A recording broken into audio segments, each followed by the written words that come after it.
This is the Patriots Catch-22 podcast with Evan Lazar and Alex Barth. I'm Evan Lazar. Evan Lazar. Hello, everybody. Nailed it. Joined as always by our Barth. That's a fit. That's a match. No risk it, no biscuit. 22. Here is Evan Lazar and Alex Barth. It's a terrible name. A bazooka can only go so far. And he likes Mr. Rocket. Mr. Rocket. Maybe Mr. Rocket has some innuendos that I don't know. Maybe if he Rocket wants. Joe. Maybe Joe Rocket. Anyway, so here's the thing with the pick. Back to the player. Back to the player, but I want to make sure. All right, when we're talking about Mr. Rocket, he. Sorry, that doesn't work for me. It doesn't work. All right, You can't call a grown man Mr. Rocket. I don't like referring to athletes by nicknames that they've publicly said they don't like. I totally understand. So that we're gonna have to agree, work on that. But that Mr. Rocket sounds like he's into pornography. But Let's also, be like, honest. the thing about he doesn't like Bazooka Joe because bazookas can only go so far. Rockets can also only go so far. What's something that has like unlimited distance? Well, rockets can definitely go up farther than a bazooka. Bazookas shoot rockets. But but like we're talking about like an Elon Musk level of rocket. What's here, aren't we? something? So should we call him like Voyager 1, Joe? That's a really nerdy joke. That was, we're gonna call him the Millennium Falcon next. Is that what we're gonna do? I guess. I feel like Minute in, I've got next week's open. they got to put gas in that thing too, right? Or whatever the equivalent is I in don't. the Star Wars Marine universe. might know. Honestly, I don't go that deep in Star Wars. That's where I cut the line. I'm like, I don't know what kind of gas they use. Because Voyager 1, Voyager 2, they're just going. Fuel. Hyperdrive fuel. Sure. Voyager 1, Voyager 2, they're just going on like momentum, and they're never going to stop. This is not helping our This cause. is not the kind of nerds This is we not. usually This is are. not helping our cause when people say, "Look at these two nerds all the time." Seriously. But hey, Patriots fans, if you want to see Toyota's best offers, including those not seen on TV, go to buyatoyota.com. Toyota's official website for deals from the official vehicle of the New England Patriots. And maybe after this weekend, because we got a busy weekend, we got Bruins, Celtics Bruins, I guess I should say now, and then rookie minicamp on Saturday. Yep. So we might need to crack open a Bud Light, Alex, and it's easy to drink, easy to enjoy. Bud Light, the official beer sponsor of the New England Patriots. Alex Barth, Evan Lazar, Patriots Catch-22. Got a couple hours here to talk Patriots. Still plenty to talk about, even though we're in the middle of the off season, it feels like. But I just mentioned rookie minicamp starting today. So Drake May on the premises somewhere in this building right now. And then we'll be out there for the first time in our careers on Saturday. We'll get to take a look at rookie minicamp. It does sound like it's only going to be about an hour practice. We will talk to Gerard Mayo before practice. So there will be some stuff coming out content-wise. I think the rookies certainly are talking after practice, too. Yeah, so some of the rookies will talk afterwards. Sounds like Drake May will be one of them. But for the most part, this is... I doubt we're gonna see any true real football out of all of this, right? Like I don't think we're gonna. Maybe if we're lucky, Gerard will give us like 1 7-on-7 at the end, just so that we can say Drake May threw some passes. But we might get one-on-ones. Maybe but they can't do any. There's zero contact whatsoever. Oh, is there? Okay. Yeah, like you can. I think it's technically in that OTA phase of the rules, but we're really talking about shorts and a t-shirt on Saturday. So we'll see. I'm looking forward to it. I've never covered rookie minicamp before. Bill Belichick didn't allow it to be open to the media, which I'm not saying. Like, I understand why he actually closed this to the media.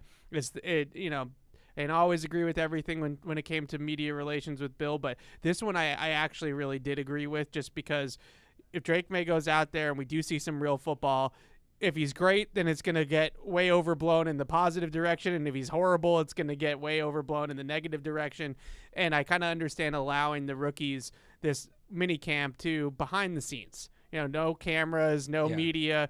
Just to learn the playbook and get their feet wet in the NFL. And that's what this is all about. This is not about, let's see if Drake May is going to win the starting job on May 11th or whatever. Which is also why I'm not really expecting to see a ton. Yeah. The one thing I think will come out of this maybe with some value is, we analyze these guys on tape so much and off TV copy and things like that. And I know you went to Drake May's pro days and you went to the Senior Bowl, so you have a little more exposure. But there's certain players that you see them in person, and whether it's a size thing, whether it's a speed thing, whatever, like it's just you get a better idea of their physical capabilities when you see them in person. I go back to like Matthew Judon and watching Matthew Judon even go through like basic pass rush drills in person. You could see there was something different there that just you don't see in the same way on tape. So, you know, there's been talk about the 2 wide receivers maybe not being fast enough, but we'll get to kind of see how they move because I think there'll at least be some full speed running. So we'll get to see how they move. We'll get to see, you know, a guy like Jaheim Bell, kind of how he moves, things like that. You've already seen Drake May throw a ball in person, but for a lot of people, like, exactly, and you had that reaction as you said it. I've seen him and Joe Milton throw a ball in person. Oh, that's right. Joe Milton was at the Senior Bowl. And they didn't really let Joe Milton open it up at the Senior Bowl. No, you know, I think at the Senior Bowl, the focus for him was more on proving that he could do the other right. stuff. No, and I get that. But yeah, he really worked the short game. He worked the intermediate game. Yeah. He was throwing seams, you know, driving the football, not throwing it 80 yards in the air on a deep ball, but really trying to show that he could drive it, that he could read underneath coverage. He threw a ton of like underneath quick game stuff at the Senior Bowl. I think that was a big emphasis for him to show that he could control the ball and do those types of things. But everybody you talk to, I'm writing Joe Milton's profile for the website, and I was talking to Jim Nagy, the director of the Senior Bowl, and he just said that this is as live of an arm in his mind that ready for this comparison? Yeah. He went all the way back to Rohan Davey. That's a very good comp. Rohan Davey, and said that the last time Patriots fans, and he said, and I think we're publishing it next week, he said, Patriots fans are going to want to come out to training camp this year to watch this guy throw the ball. You know, it's going to be that kind of draw just to watch him throw the ball and watch preseason games to watch him throw the ball as well. So I think that with Joe Milton, there is something different about seeing the arm in person than not. And you mentioned the receivers.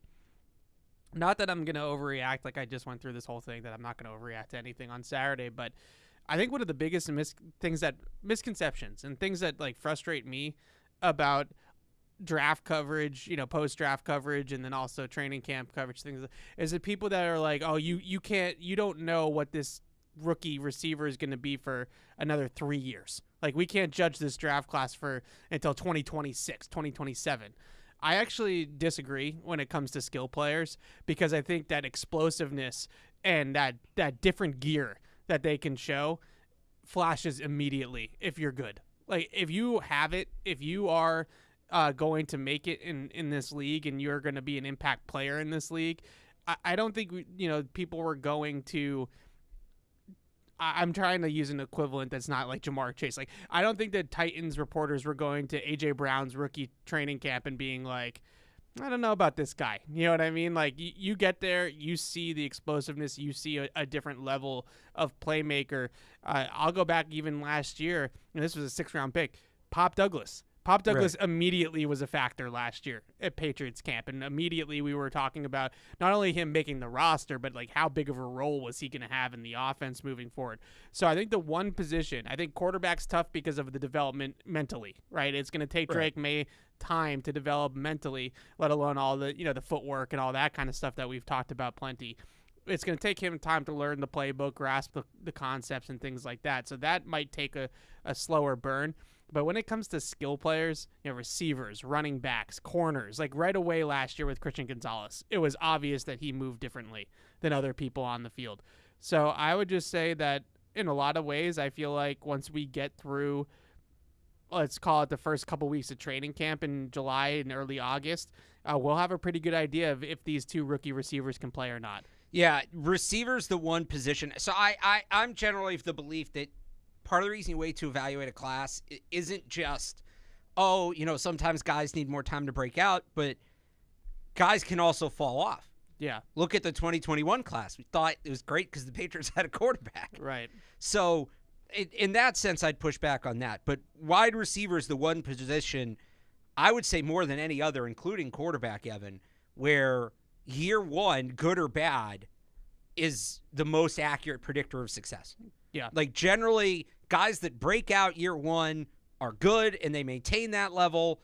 There aren't that many examples of, rookie. There are one-year wonder wide receivers, but that's generally later in the career. Guys maybe go to another team or circumstances change. Guys that break out as rookies are generally good. And on the flip side, there aren't that many receivers that don't get it going until year 2, year 3, year 4. Generally, you struggle out the gate at that position. It kind of is indicative of who you are. So from a wide receiver perspective specifically, I would say yes. I think we'll get a really good idea of who these guys are this year. Yeah, I wasn't there for training camp fully in 2018, but I remember in 2018 that there were a lot of reports coming out of camp that Sony Michel was fine, but not eye-popping, right, in terms of the speed and things like that. And that's when I think it started to kind of come out that he wasn't going to be the same player in the open field that he was at Georgia because of all the injuries and the knees and all that kind of stuff. I was here in 2019 with N'Keal Harry, and I remember watching that being like, oh, God, like this guy just doesn't have juice. Like he can't pull away. He doesn't have great explosiveness and not a very dynamic route runner, looks heavy out there. And now, so it can go both ways. Last year, Gonzalez, Pop Douglas, those guys immediately their movement skills were different. These guys have different gears.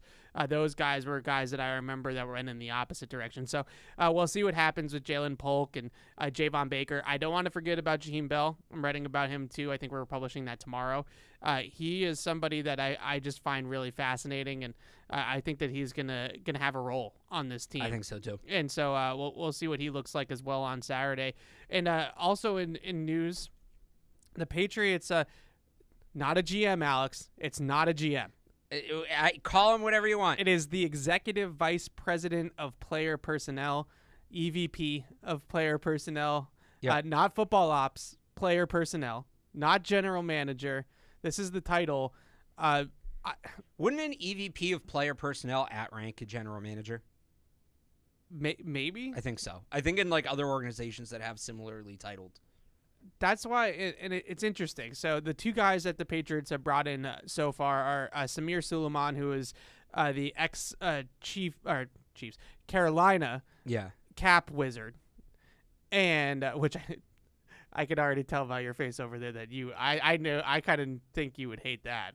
That he is but here's that's fine. You can have an accountant running the football ops. How do you feel? No, I don't want an accountant running. Have nerds do the math when it comes to the salary cap. That's great. Yeah. The other one is Eagles exec Brandon Hunt, who has a very impressive resume, actually. He's been in Pittsburgh for almost a decade, I believe. He was there for more. He was there from 2009 to 2022. That was really where he got his, cut his teeth in the scouting, and then he's been with the Eagles the last couple of years. So you know what's going on in Philadelphia and how good of a roster they have in the scouting department under Howie Roseman. So two guys that are interesting. I still think that this is Elliott Wolf's job, but the one thing I've continued to say is that is there a world where, and because this isn't technically a general manager, now the Crafts have never had a general manager. It's not just the Crafts. Orthwine and Kime didn't either. I think who was the last one? It was Pat Sullivan in 1990, who was Billy Sullivan's son. Yeah, so they haven't technically had a general manager by title in quite some time. So the titles I don't want to get too caught up in, but I think the important thing here that I still am not ruling out is having somebody, keeping Elliott Wolf here, probably as the director of scouting, or maybe as a director of player personnel or something like that, and then hiring somebody that's actually one ring above, which is, to your point, EVP of player ops might be a little bit ahead of even what a general manager would be traditionally. I think that there's a world where that still happens. That doesn't mean that Elliott Wolf is going to be powerless in this organization. I just don't know if he's going to be the top personnel guy. With that being said, I still think he's the odds-on favorite to be the top personnel guy. But it wouldn't surprise me with the way that the Crafts operate. And on top of that, you have to factor in how much experience you are losing with Bill Belichick in this regard. Just football life experience. Now, Elliott's got a lot of it because his father was in the league, and he's been pseudo scouting since he was like 11 or 12 years old, he told us. So he's been doing this for a long time too. But I do wonder if there is somebody, and I don't think Suleiman or Hunt necessarily qualify, but I do wonder if there is somebody that they would be interested in bringing in that's done it before. I'm not saying him necessarily, but kind of like a Scott Pioli type of person who has been in the chair and has done it. It can help Elliott Wolf grow into the role instead of just putting it all on his shoulders. Yeah, I mean, we've talked about that kind of overseer role. Definitely feels interesting, and that's the thing with these guys interviewing, especially Suleiman doesn't have a job right now, right? Yeah. Bringing them in for and that Wolf's background is scouting. It's not necessarily in roster management. By that I mean things like the salary cap and all of that. So having somebody with that experience in that front office, and I know that Alonzo Highsmith has kind of been viewed as that advisor, but he also comes from the scouting side, and he was in college. He didn't necessarily have to deal with salary cap.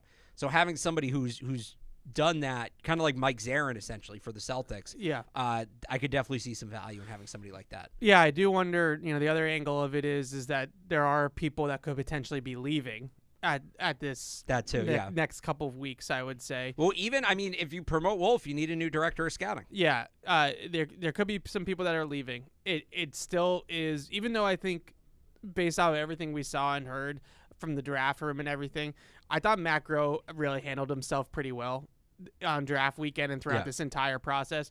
But by title, technically Matt Groh outranks Elliott Wolf, but that's not how the responsibilities are being divvied up, right? Elliott Wolf has got the final say and Matt Groh doesn't. So that whole dynamic needs to be sorted out. Now, I'm not saying that Matt Groh needs to be kicked to the curb necessarily, but it makes no sense for Elliott Wolf to have a title that is, to have Matt Groh be the senior executive there. Right. So something's going to have to happen there. Every year, this time of year, scouts and executives, their contracts end and guys move on or guys are not retained. So I do wonder, maybe not in Hunt's case because he already is the director of scouting for Philly, so that's a pretty big role. But a guy like Suleiman, who's out of a job right now, is a cap wizard, which is a different kind of brain, as you were explaining, than an Elliott Wolf. You wonder if maybe there's a place on the staff, kind of like an Adrian Clem situation where you interview for a bigger job, but you end up actually getting a smaller job. Yeah, I could totally see something like that. All right, the phone number is 855-PATS-500. One last thing I want to say, but phone number is 855-PATS-500. Emails at webradio@patriots.com. Last thing really quickly on the GM stuff. I personally feel like it would be ridiculous not to give this job to Elliott Wolf. Yeah. It would be absolutely ridiculous, and I feel like we have to say this because we should hold them accountable if they decide to pivot now. Right. Now, if somebody comes available that is a star candidate that's done it before at a high level, then maybe you can convince me that it's not a terrible route to go. But even still, that person would need to believe in Drake May, believe in this coaching staff. Like, you can't start over again. They have to be okay with the foundation in place. And the reality is Wolf built that foundation. So not only he built so much of it, like it's not even, he also built the entire offensive coaching staff essentially. Like Alex I thought I said coaching staff. Oh yeah. Alex Van Pelt is his guy. Right. And then he empowered Alex Van Pelt to hire all of his guys right on that side of the ball. And I know people think they maybe didn't spend a ton of money in free agency, but you look at the extensions they gave out at key positions, Kyle Duggar, Mike Onwenu, Christian Barmore, like Wolf has laid the foundation for the next 5 years. And if you go out and bring in somebody who doesn't believe in that exact direction, you're hitting the reset button again. Yeah. And they can't afford to do that. No, it seems wild to me. I'm all for this advisor role that we've pitched multiple times. I think back when Vrabel got fired, we even mentioned him as somebody that would be we think would be great for kind of like a Cam Neely type role in the organization. But in general, this is Elliott Wolf's show. Elliott Wolf made the 3rd overall pick in the draft. He ran free agency. He's already handed out these extensions, like you said, to now pivot to something different. I think it would be looked at league-wide as malpractice. Like, honestly, it would be looked at as crazy. Like, what are you doing? Now, the only other example of this that I can think of in recent times is the Bills when they moved on from Doug Whaley to Brandon Beane. Doug Whaley ran the draft, was fired after the draft, and they brought in Brandon Beane. But they didn't take the quarterback in that draft. They took Josh Allen. Brandon Beane drafted Josh Allen, I think maybe a year or two later after that. So it wasn't like they took the quarterback in that draft and then handed the GM the quarterback. And on top of that, what happened in the coaching staff. Eventually he hired his guy in Sean McDermott, or maybe maybe McDermott was already there, and then Bean, he hired his own, GM and Bean. I don't remember exactly the timeline there, but point being made, that was a much lesser important draft for Buffalo, and they've got some good players in that draft, if I remember correctly. I think that was Trey White. I think it was Matt Milano might have been in that draft too. And who's their left tackle that I'm blanking on right now? Dawkins. Yeah, I think those three guys actually came from that draft. 17. Trey White, Zay Jones, Deion Dawkins, Matt Milano, Nate Peterman, Danny Vallejo. Pretty good draft. Yeah. So it's not that it's completely unheard of, and it's not that you can't do it and still have a good draft, because that's a great draft. Right. So it's possible. All right. Anyways, we got a lot of emails coming in. We got some phones, and you can jump on the phones, 855-PATS-500 as well. We are going to do a little roster reset. I feel like there's been so much movement and the draft and all this different stuff that I do want to reset the roster a bit. We're going to start with offense here today, and then we're going to go to defense next week. So we'll do that this week with offense. So let's just start with these, and then I'll take some of these calls and emails, Alex. But starting with quarterback, I think there's two questions. I'll read all the names on the roster at each position: Drake May, Jacoby Brissett, Bailey Zappi, Joe Milton. So I think the two main questions here with quarterback are what happens with QB3 between Zappi and Joe Milton. And the other question I think on everybody's mind is, obviously, when does Drake May start? And I think that one's a little bit harder to answer on May 9th than it will be in a couple months. Oh, it'll even be easier. Well, we probably won't have the schedule next week when we're on. We'll be starting to get it. But the schedule, when they have their bye, it was reported that they requested the full week out west if they have that. If there's a London game, which has been speculated, knowing that, because you want to make sure that you have a real week where you can ramp him up. So knowing when those checkpoints are will be not the whole story, but a part of the story in terms of when Drake May gets on the field. I'm pretty confident in saying that Drake May is going to play year one. I'm not saying he's going to start week one. But I'm with you on that. I'm pretty confident saying he's going to play year one. I don't think that they're going to sit him the entire year. No. I don't. And I think a big part of it is, and remember this coming to light a little bit with Mac Jones as well, when you get out to practice and the players can see it, that he's the best quarterback on the team. So when you talk about the other 52 guys, it's almost doing them a disservice to not put the best guy out there. Now, you do have to realize that the next 10 years is more important than week 1, September 2024. But at the same time, I think there's a real chance, and I've said this before, that through training camp, Drake May is the best quarterback on the team. Yeah. So I guess I'll ask you this. Are you okay with him going out there week 1? If it's a Mac Jones situation where it's clear that Mac Jones beat out Cam Newton in 2021, are we going into this thinking that we still shouldn't throw Drake May out there? It's really tough to answer without saying what he looks like, because the thing was, Cam Newton wasn't here to mentor Mac Jones. Cam Newton, that was a real competition. They wanted the best quarterback. They were trying to go out there and win as many games as possible that year. Not that they're not trying to do that this year, but like you said, the next 10 years, in the next 5 years is a lot more important than September 2024. So,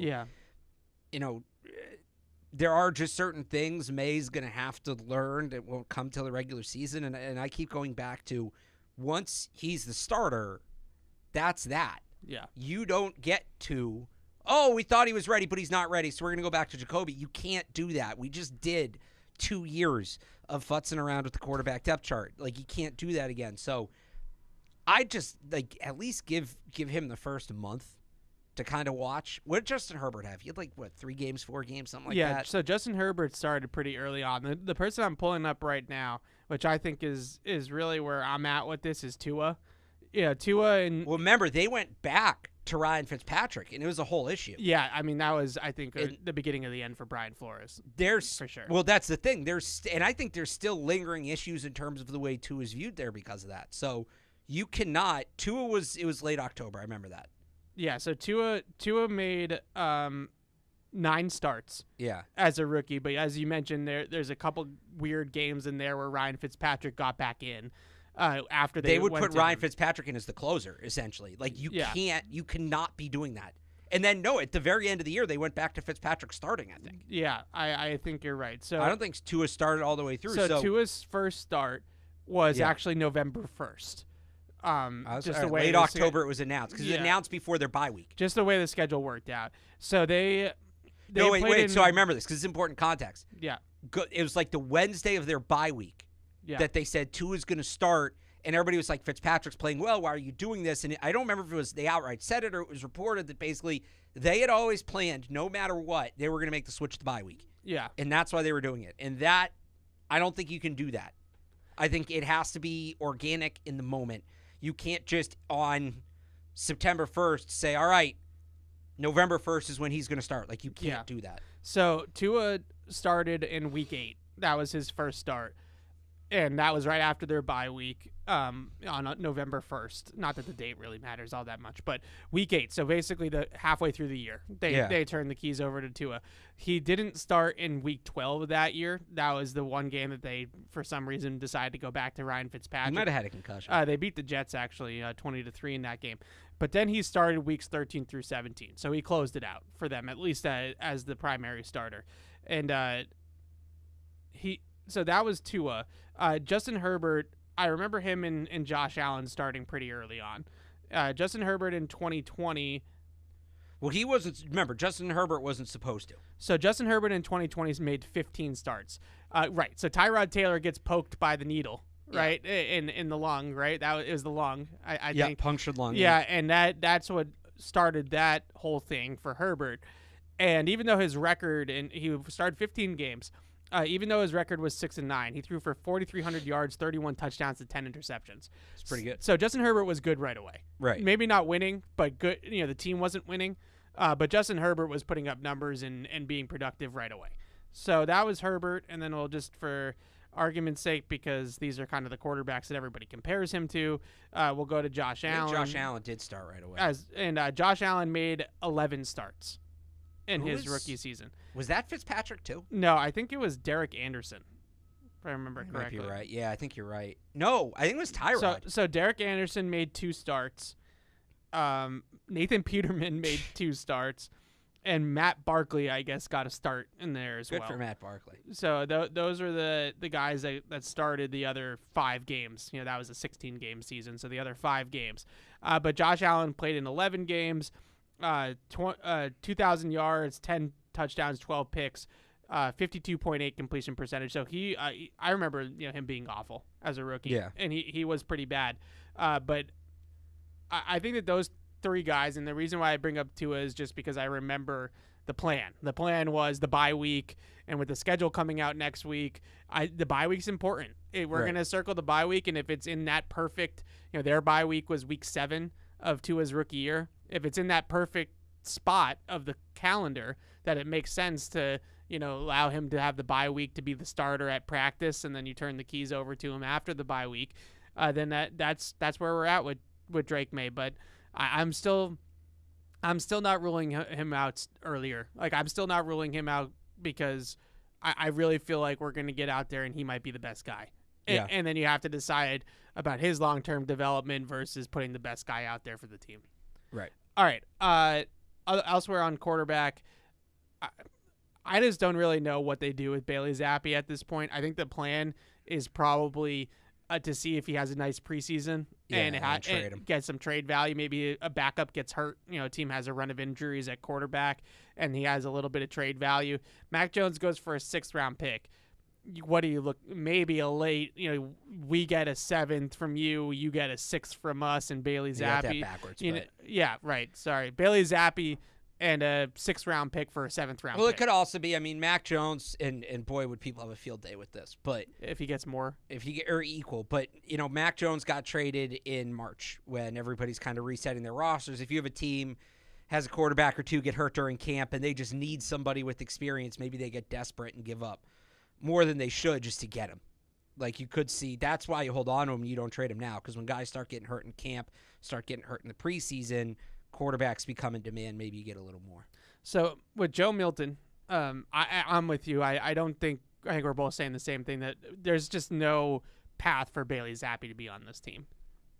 unless Joe Milton's like really, really terrible. Yeah, No. yeah. I just don't see it because I think that they have some developmental plans with Joe Milton where they're going to give him some time to see if they can develop those skills. Elliot Wolf was on the Adam Schefter podcast, and he said that we just had to take him at that point of the draft because the talent was too immense in the 6th round to pass up on it. I think that they're going to give Joe Milton a little bit of a leash here to see if they can develop, put him in that Aaron Rodgers, Mike McCarthy, Alex Van Pelt quarterback school, Right. and see if between him and Drake May, if they can get both of those guys to develop. With Joe Milton, I think the biggest thing is to me that he has to earn a roster spot. Like he has to play so well in the preseason and in training camp that they have to put him on the roster. Otherwise, he's not going to make it to the practice squad or something along those lines, or even just that he earned it and deserves to be on one of the 53 guys. But I think we should say the quarterback emergency quarterback rule now, you can make it a guy from the practice squad, the emergency third quarterback. You can, but everybody's like drooling over that. You're still limited to, you still have to elevate him for that. And you're still limited to 3 elevations per season. So if they want him dressed on game day as the emergency third quarterback, maybe he goes to practice squad right away, but he's going to be on the roster at some point. Yeah. I also wonder how much of that shenanigans is gone with Bill. Playing games with now you're on the roster, now you're off the roster. I know. Oh, I get what you're saying. Yeah. Yeah. No, I mean, I think he's going to make, like, today, not having seen it on the field, obviously. Like, I think he'll make the team because they need depth there. And he fits, I think, what they're trying to do. And like you said, they have some quarterback gurus in the building. Give them some time to work with him. But he's not a lock. Like, he's going to have, if he looks over his head, there's nothing that demands they keep him. Now, I could see a situation where it's Drake May, Jacoby Brissett, and a third quarterback to be named later, too. Yeah. I don't think Joe Milton being bad means Bailey Zappi automatically gets a roster spot, because we talk about this a lot, Evan. You want all your quarterbacks to be of similar skill set for a number of reasons. It just makes life easier. You know, if you have to go to your backup, you still get to run the same offense, things like that. All the coaching points carry over. In with Bailey Zappi and Mac Jones, that worked. That worked great. With Bailey Zappi and Drake May, that's not going to be the case. So if it's not Joe Milton, if it's not Bailey Zappi, or even if it's not Joe Milton, because Joe Milton's cut from that he's that same prototype as Drake May, as Jacoby Brissett. So if it's not Milton, instead of keeping Zappi, would they go out and try to find another quarterback like that rather than just keep Bailey Zappi in that third spot? Yeah, I think Joe Milton's going to make the team. I think that they're just going to hang on to him for developmental purposes and, like you said, maybe some stylistic purposes as well. I do think that he'll be useful for scout team and things like that, when they play those athletic, big arm quarterbacks. Not that you need to be on the roster for that. You could obviously do that from the practice squad as well. But I just feel like there's a lot of signs that point to Joe Milton making the team unless he absolutely bombs in camp, which is possible, I guess. But I don't see it. I think there's a lot of talk too, and I know he shut it down pretty quickly when we spoke to him after the draft, after the Patriots made the pick, and he's not playing tight end. I also don't think he'd be a good tight end, which is, like, people just see Logan Thomas. Right. Or they'd see, mobile quarterback who's maybe not a great quarterback. Move him to tight end. Like, it's not nearly that simple. I think he's going to have a career as a backup quarterback. I think so, too. I don't think that he's so bad as a quarterback. The two things that you watch with him, one, he's really slow through the progressions and really stares down his intended targets a lot. First read and the progression type of stuff where it's like the controller came unplugged. Like he'll just like kind of freeze in the pocket for a second and just stare it down. And you're like, come on. And then he'll throw it. Obviously, there's accuracy stuff and footwork stuff that needs to be worked out. Yeah. But to me, the processing is a bigger issue. But when I was talking to some of his coaches and Jim Nagy about him, the one thing that they did point out was he really only had one season. Even though he was in college for 6 years, he only really had one season where he was the man, at Tennessee last year. So he hasn't played a ton of football, even though he's been in college forever. I think Drake May had more starts than him in 2 years. Yeah. I'm actually going to pull that So, the big thing that people were saying to me, yes, theoretically, Joe Milton is an older prospect. That would tell you that his developmental track is running out and his ceiling is close to his ceiling. But what they were saying to me was this is a guy that's definitely still developing because he hasn't played. He didn't play at Michigan. He didn't play at Tennessee's first year there because Hendon Hooker was there. And then last year was really the only year that he started like a serious amount of games. Yeah, so Joe Milton played in 39 games, started 17 in 6 years. Drake May played in 30, started 26 in 3 years. Yeah. So he started more games in the pass attempts. Joe Milton career, again, this is in 6 years. 540 pass attempts. Drake May, 952. Yeah. So Drake May has more football on-field experience than Joe Milton. Milt was also in, I mean, you can speak to this better than me, but that Tennessee offense is really unique when it comes it's to. It's not an NFL offense. Yeah, it doesn't, like, you got to relearn a lot. It doesn't translate a ton. Yeah, it's tough because I think what the biggest. Although, let's be honest, that offense will be in the NFL in 3 or 4 years. You just don't see a whole lot of progressions in that offense where you're really going, whether it's a coverage read or just a progression read where it's 1, 2, 3. You just don't see a whole lot of that. It's a lot of isolation routes. It's a lot of space. It's a lot of just first read's not there. Maybe you have like 1 second read that's a timed read or something like that in terms of the progression, and then you have like a check down, maybe. And that's really it. Like, you're not talking about him, reading sides of the field and going through progressions, 1, 2, 3, 4 all the way across the field. Like, that just doesn't really happen too much in that offense, and there's not a whole lot on the quarterback pre-snap in that offense either. They don't adjust much. They kind of just do what they do, and they don't check out of plays very often. So there's a lot of stuff that at the NFL level, protections, audibles, full field progressions that just don't exist in that. It was a big knock, not a knock, but it was a big thing with Hendon Hooker as well, that he really hadn't played in an NFL offense. And even some of the receivers, too. Yeah, no under center. Like, they don't run under center. No. They don't really run much pistol either. They run under center a lot at Michigan, so Milton has that experience from his time at Michigan. Yeah. So it'll be interesting to see what happens with Joe Milton. I'm excited to watch him. I'm still cautious about how we talk about him. I don't. We're not starting a Bailey Zappi Mac Jones thing. Well, I had to walk that line for 3 months between this guy's really entertaining. You all should watch him, but then why don't you want them to take him in the first round? Well, it's not like that, but he'll be fun to watch. That's what I said all along. He'll be fun to watch. The one thing I can tell you about Joe Milton, and he's kind of an enigma. He doesn't make a lot of sense, as I like to say. Yeah. But the one thing I know for sure about Joe Milton is he's fun to watch, especially in that kind of training camp setting. So. He doesn't make a lot of sense, but man, you watch him like last year. If there's one game that I would say like Patriots fans should watch of him last year, it's against Florida. Now, did you watch the Kentucky game yet? Yeah, the Kentucky game's interesting because it's just all over the place. Like, if you really want to see pros and cons of his game, that game is interesting. Well, his 3 best throws in that game are incompletions. And Florida, yeah, that's true. Because there's 2. He threw They ruled that an incompletion, right? There's one that was like questionably ruled incompletion. There's another one. It's very early in the game. You guys actually on the when you guys tweeted out his highlights, there was one of them where they don't show it to the end, which I get because he makes this insane back across his body. It's like 78 yards to the opposite sideline, and Squirrel White just drops it. It's right in the breadbasket. It's such an impressive play. And I remember showing that to people like, why are you showing me an incompletion as a highlight? I'm like, because if you look at what he does with his arm here, forget that it's dropped. Anyway, the Florida game. The Florida game was really good, too. Yeah. And now everybody played well against Florida last year. Like, Jaden Daniels sucked. played well against Florida last year. That was, like, his big game. He had, like, 600 yards. He set some records. Yeah, so Florida's defense was booty. Like, there's no doubt about that. But I think what made the Florida game unique was that he had some really good drive throws in that game, like up the seam and stuff like that. It wasn't all just uncorking a 75-yard deep ball. There was some other types of more NFL throws, which is hard to find in that offense, but there were a few in that Florida game. So I would watch that game. He was bad in the second half against Alabama. Like, the wheels kind of came off, but he made some good throws in the first half, I thought, against Alabama too. Yeah, they were like kind of in that for a bit. I remember that game where it was like, I remember watching that in the first half and thinking like, oh, if it's this versus Joe Milton today, like Tennessee can do this. Yeah. And then it wasn't for the whole game, obviously. So. Well, that was our Joe Milton talk. We're already getting people jazzed up about Joe Milton instead of the 3rd overall pick. We talked about Drake May, but like, what's there to talk about with Drake May?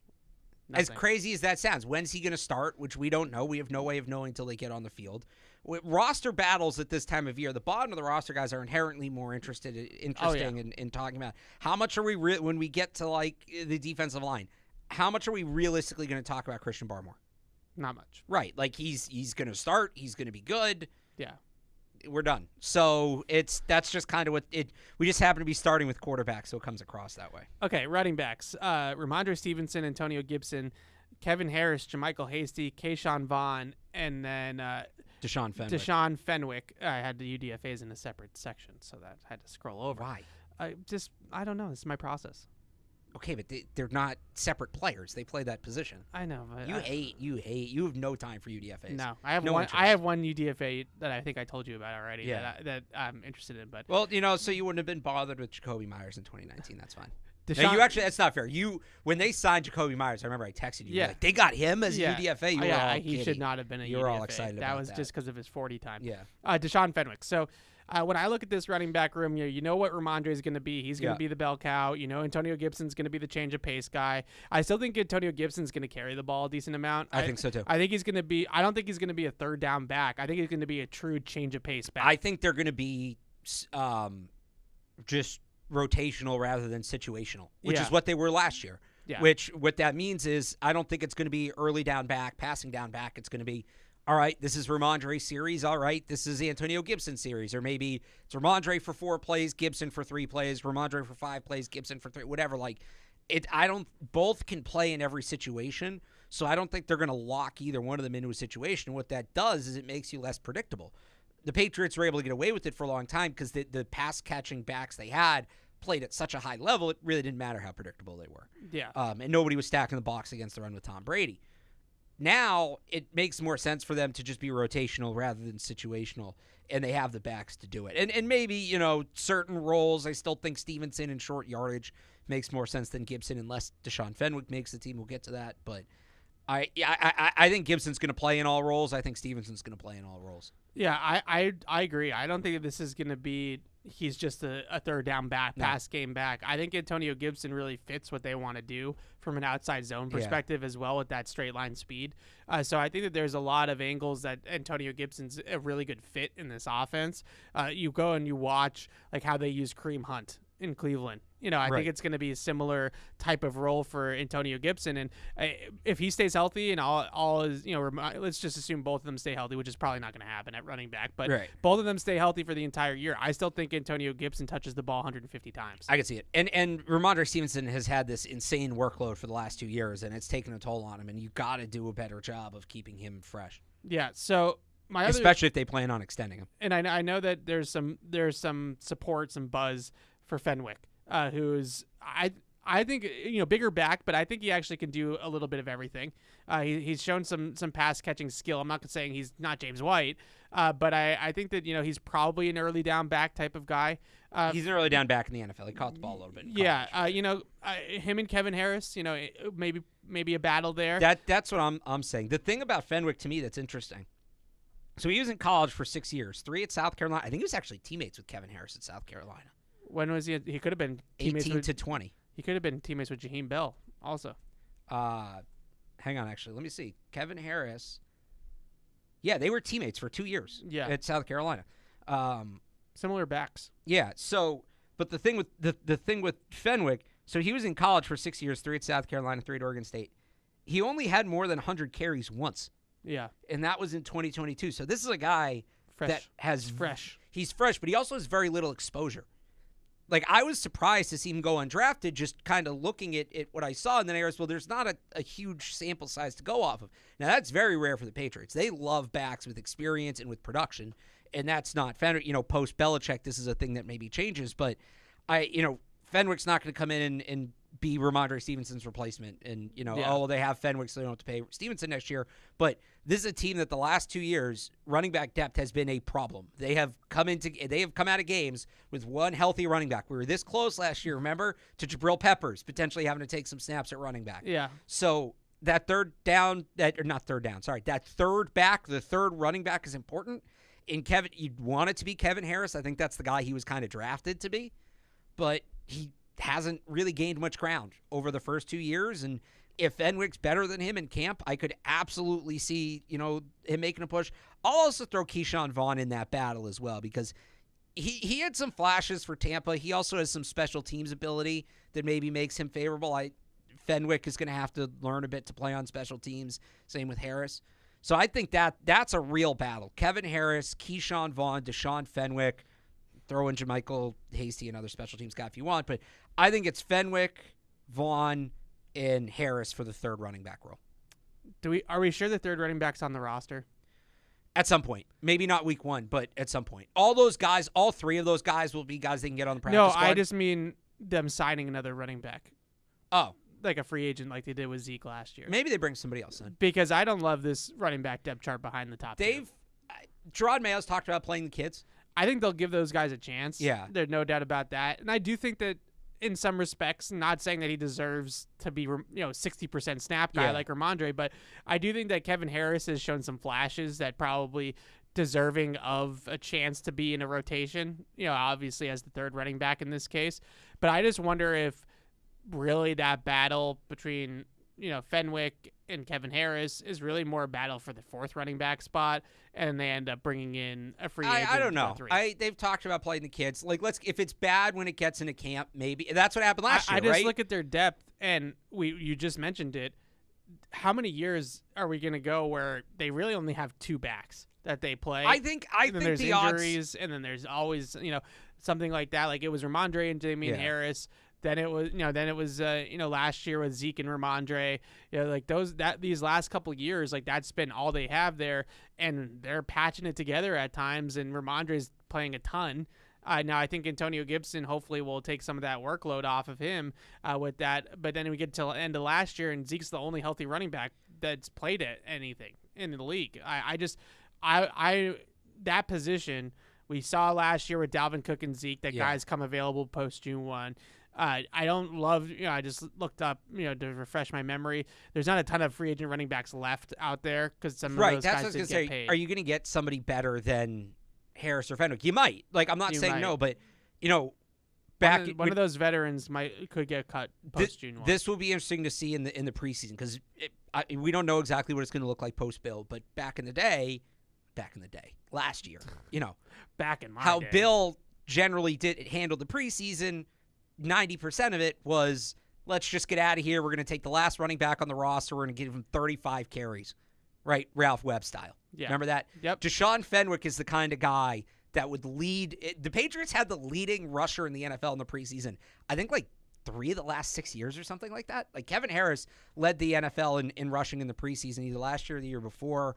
They had another guy who did it. I forget who it was, but like Fenwick's the guy, especially that didn't have a lot of experience in college, where they would just run him. Yeah.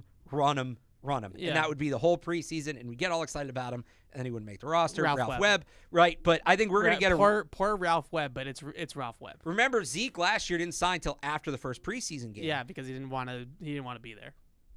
Well, that was part of it, but also I think like you got to look. Remember, Kevin Harris did not play well in that game. Pierre Strong did not play well in that game. Yeah, they traded Pierre Strong not too far after that, right? A couple weeks. Well, it was roster cuts, but yeah, I mean, the point being here, like we're gonna get a good idea in the preseason. We should get a good idea of Fenwick and Harris and where they're at. And I think it's after that first preseason game we'll stop and take a look and be like, all right, do they need to add something? I just don't love the running back depth chart. I like the top two. Look Ramondre, at you Antonio worried Gibson. about running back depth. Well, the reason why I'm worried about running back awesome. depth is because this is the offense. Like, I have to adjust. It was my the thinking. offense the last 2 years, and we were talking I know, about. but this is even the when we were talking about like Zeke and Fournette. You're like, I don't care. Start running back. I don't care. This is get whoever. This is different though because of the type of ski. Like Cleveland AVP. Like this is their offense. Like this is their basis of the offense is being able to run the ball. And not only being able to, not even just volume, but also just the way they run the ball to set up play action and to throw the ball off of the run game. Like that's the basis of this entire offense. If you can't run the ball effectively, or you have no running backs to run the ball, then the whole structure of the offense goes out the window. You are more worried about running back depth, not starting. Yes. You're more worried about the third and fourth running back than I am. This is somebody mark the date and time. I am because this is Catch-22 history. It relates to the offensive line as well, and we'll get to that in a minute. Yeah. But I still feel like I have to see guys like Kevin Harris and Fenwick in this type of scheme because they don't really have that speed. I think Ramondre is a good player. He's a good football player. I imagine he'll figure it out. He'll figure it out. Antonio Gibson has the skill set. If there is one of these guys, that comes available, and the one guy that I saw that's currently available on the free agent market is like a Matt Breida, who is just a fast guy. Like, he's not anything flashy. He's not going to break tackles. He's not one of those big, elusive type of backs, but he's got good straight line speed, and he's been in that type of scheme before. I think in Miami, right? Most recently, if I am remembering correctly. He was in Miami. He might have had to stop somewhere else last year. Yeah, so he's one of those guys that has some interest for me. The other guy, and I don't know, this guy might be nixed from the organization's list, but Kareem Hunt is still a free agent, and obviously he's got all the experience with Van Pelt. Yeah. I don't know if the Crafts would go for Kareem Hunt. I don't think so. That's a tough one. Cam Akers free agent still, but he's got he had the Achilles. What was that? Not last year, but almost a year and a half ago. Yeah, maybe. I need to back off. Is CH still a free agent? CH. Clyde Edwards-Helaire? No. Okay. No. Jarek McKinnon. I've wanted them to sign Jarek McKinnon for years. More of a scat back, more of a pass game back for sure. And then Laddie Murray is the other one at the top of the list who is a bulldozer and is not helping me with my 4.3 speed need here. So I don't think that's going to work. Maybe they'll go out and get CJ Marable again. He's killing it again in the UFL. They need some explosiveness and they need some depth. You're right. I just don't think that you can run this system properly without having a good running game. I just like that. That's what Cleveland's been for the last 4 years. Like, you can say what you want about Joe Flacco coming off his couch and playing decent for them down the stretch, or some of the moments they had with Baker early on. All of it was based off of the fact that they had Nick Chubb and Kareem Hunt and could run the ball. And if the Patriots can't replicate that at a decent clip, and then they have some injuries at running back, we've been down this road. Steven Jackson in Week 17, right? Like, we've been down this road before. I don't want to go down it again. When we get to tight ends, though, there is somebody that has played running back in his past. So let's just talk about that now. Do you think Jaheim Bell factors in there?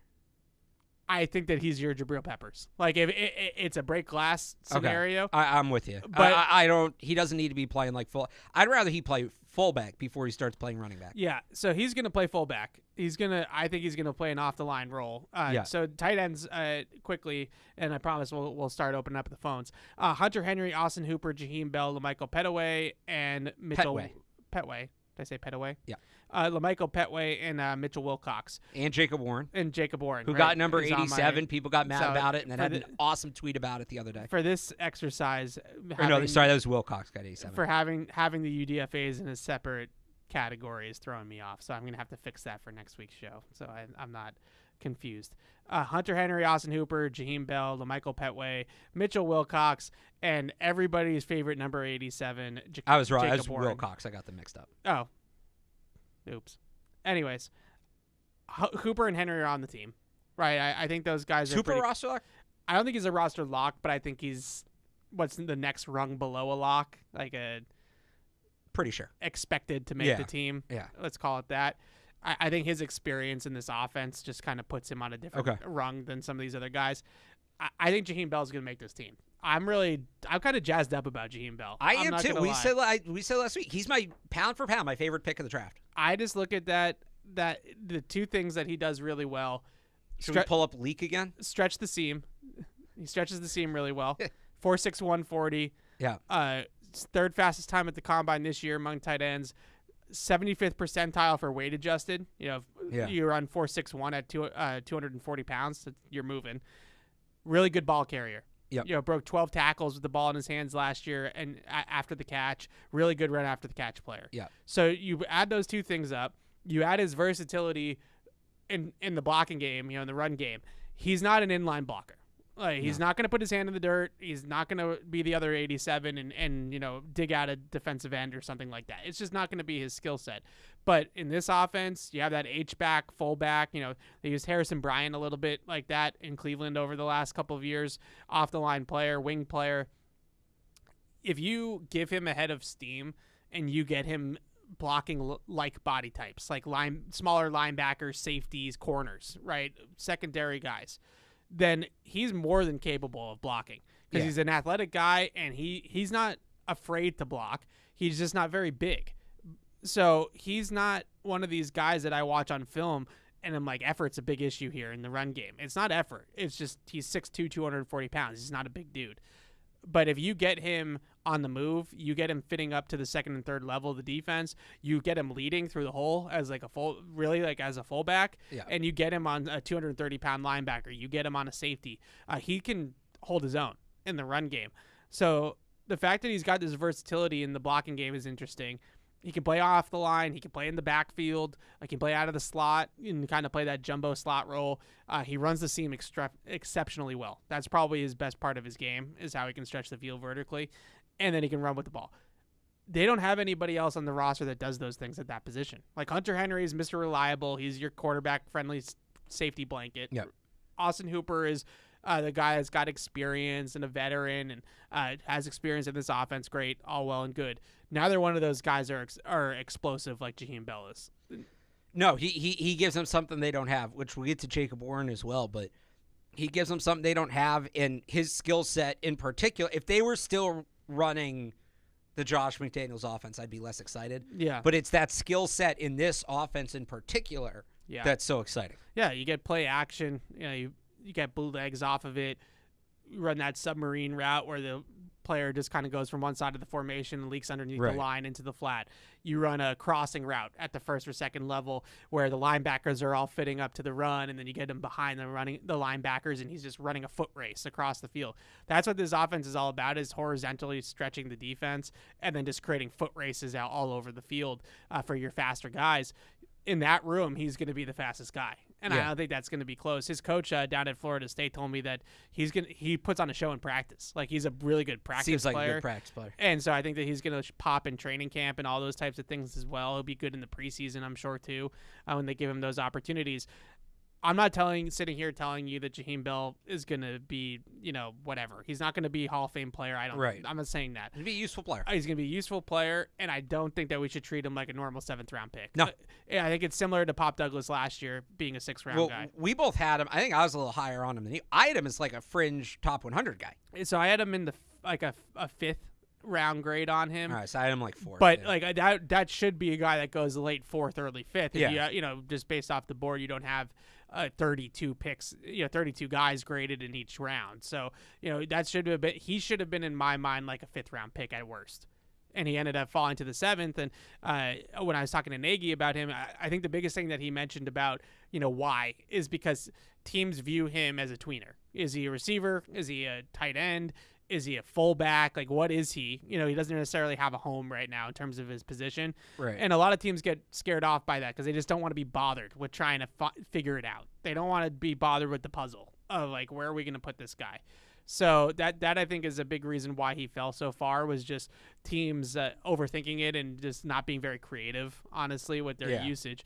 I have confidence that AVP is going to be creative. Like, I think he is going to know how to use this guy. They're in a unique spot for him, too, where kind of add on to that, part of the reason I think he fell was no team has a role in their offense for Jaheim Bell.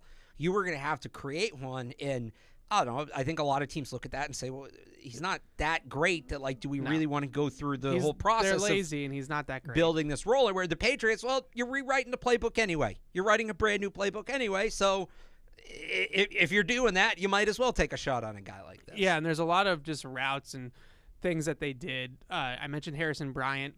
Yeah. I mentioned him because I think in terms of production that, he's a 200, 250-yard guy. I think Jaheim Bell could be better than that. Well, I think Zerline's comp for him is Njoku.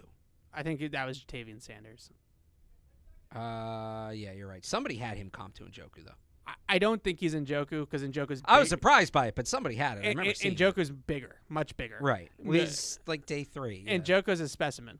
But what I do think is that there was a lot of routes, vertical routes in particular, off of those run actions that Njoku ran in Cleveland that Jaheim Bell will be able to run here. So it's going to be interesting. I've had some people ask me, is he like a Kyle Juszczyk? No, I don't. I think he's a much more natural pass catcher than Kyle Juszczyk. He's also not as fluid of a mover. Yeah, I just feel like he catches the ball like a little bit more dynamically than a Kyle Juszczyk. I think he's going to be more of a factor. I think Juszczyk's a much better blocker, probably has better instincts, smarter football player, like all those types of things. But I think that with this player, I'm excited about it. I know there's some other people that are excited about Jacob Warren, or at least think that he has a chance because of his size and his inline blocking ability as well. Yeah, we're going to talk a lot about him, in camp and leading up to things, and they need a blocking tight end, and he's probably the best fit for that on the roster.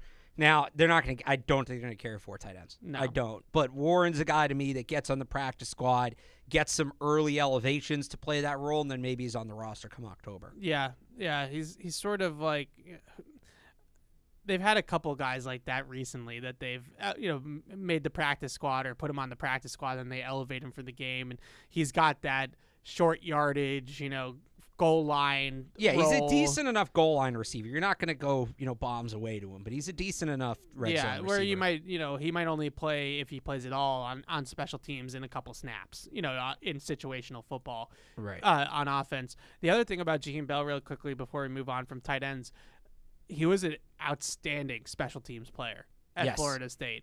A guy that has really got 3 or 4 phase potential on special teams because he's a bigger guy that can run in space and is not afraid to get physical as well.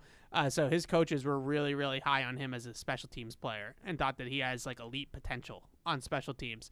And if you're going to be a third tight end on the roster and kind of have this unique, utility man type of role offensively, you got to make yourself more valuable than that. And if he can be a really impact special teams player, then there you go. That's the roster spot right there. That's how you win that. Yeah. All right. Let's open up the phone lines. Christian is in LA. What's up, Christian?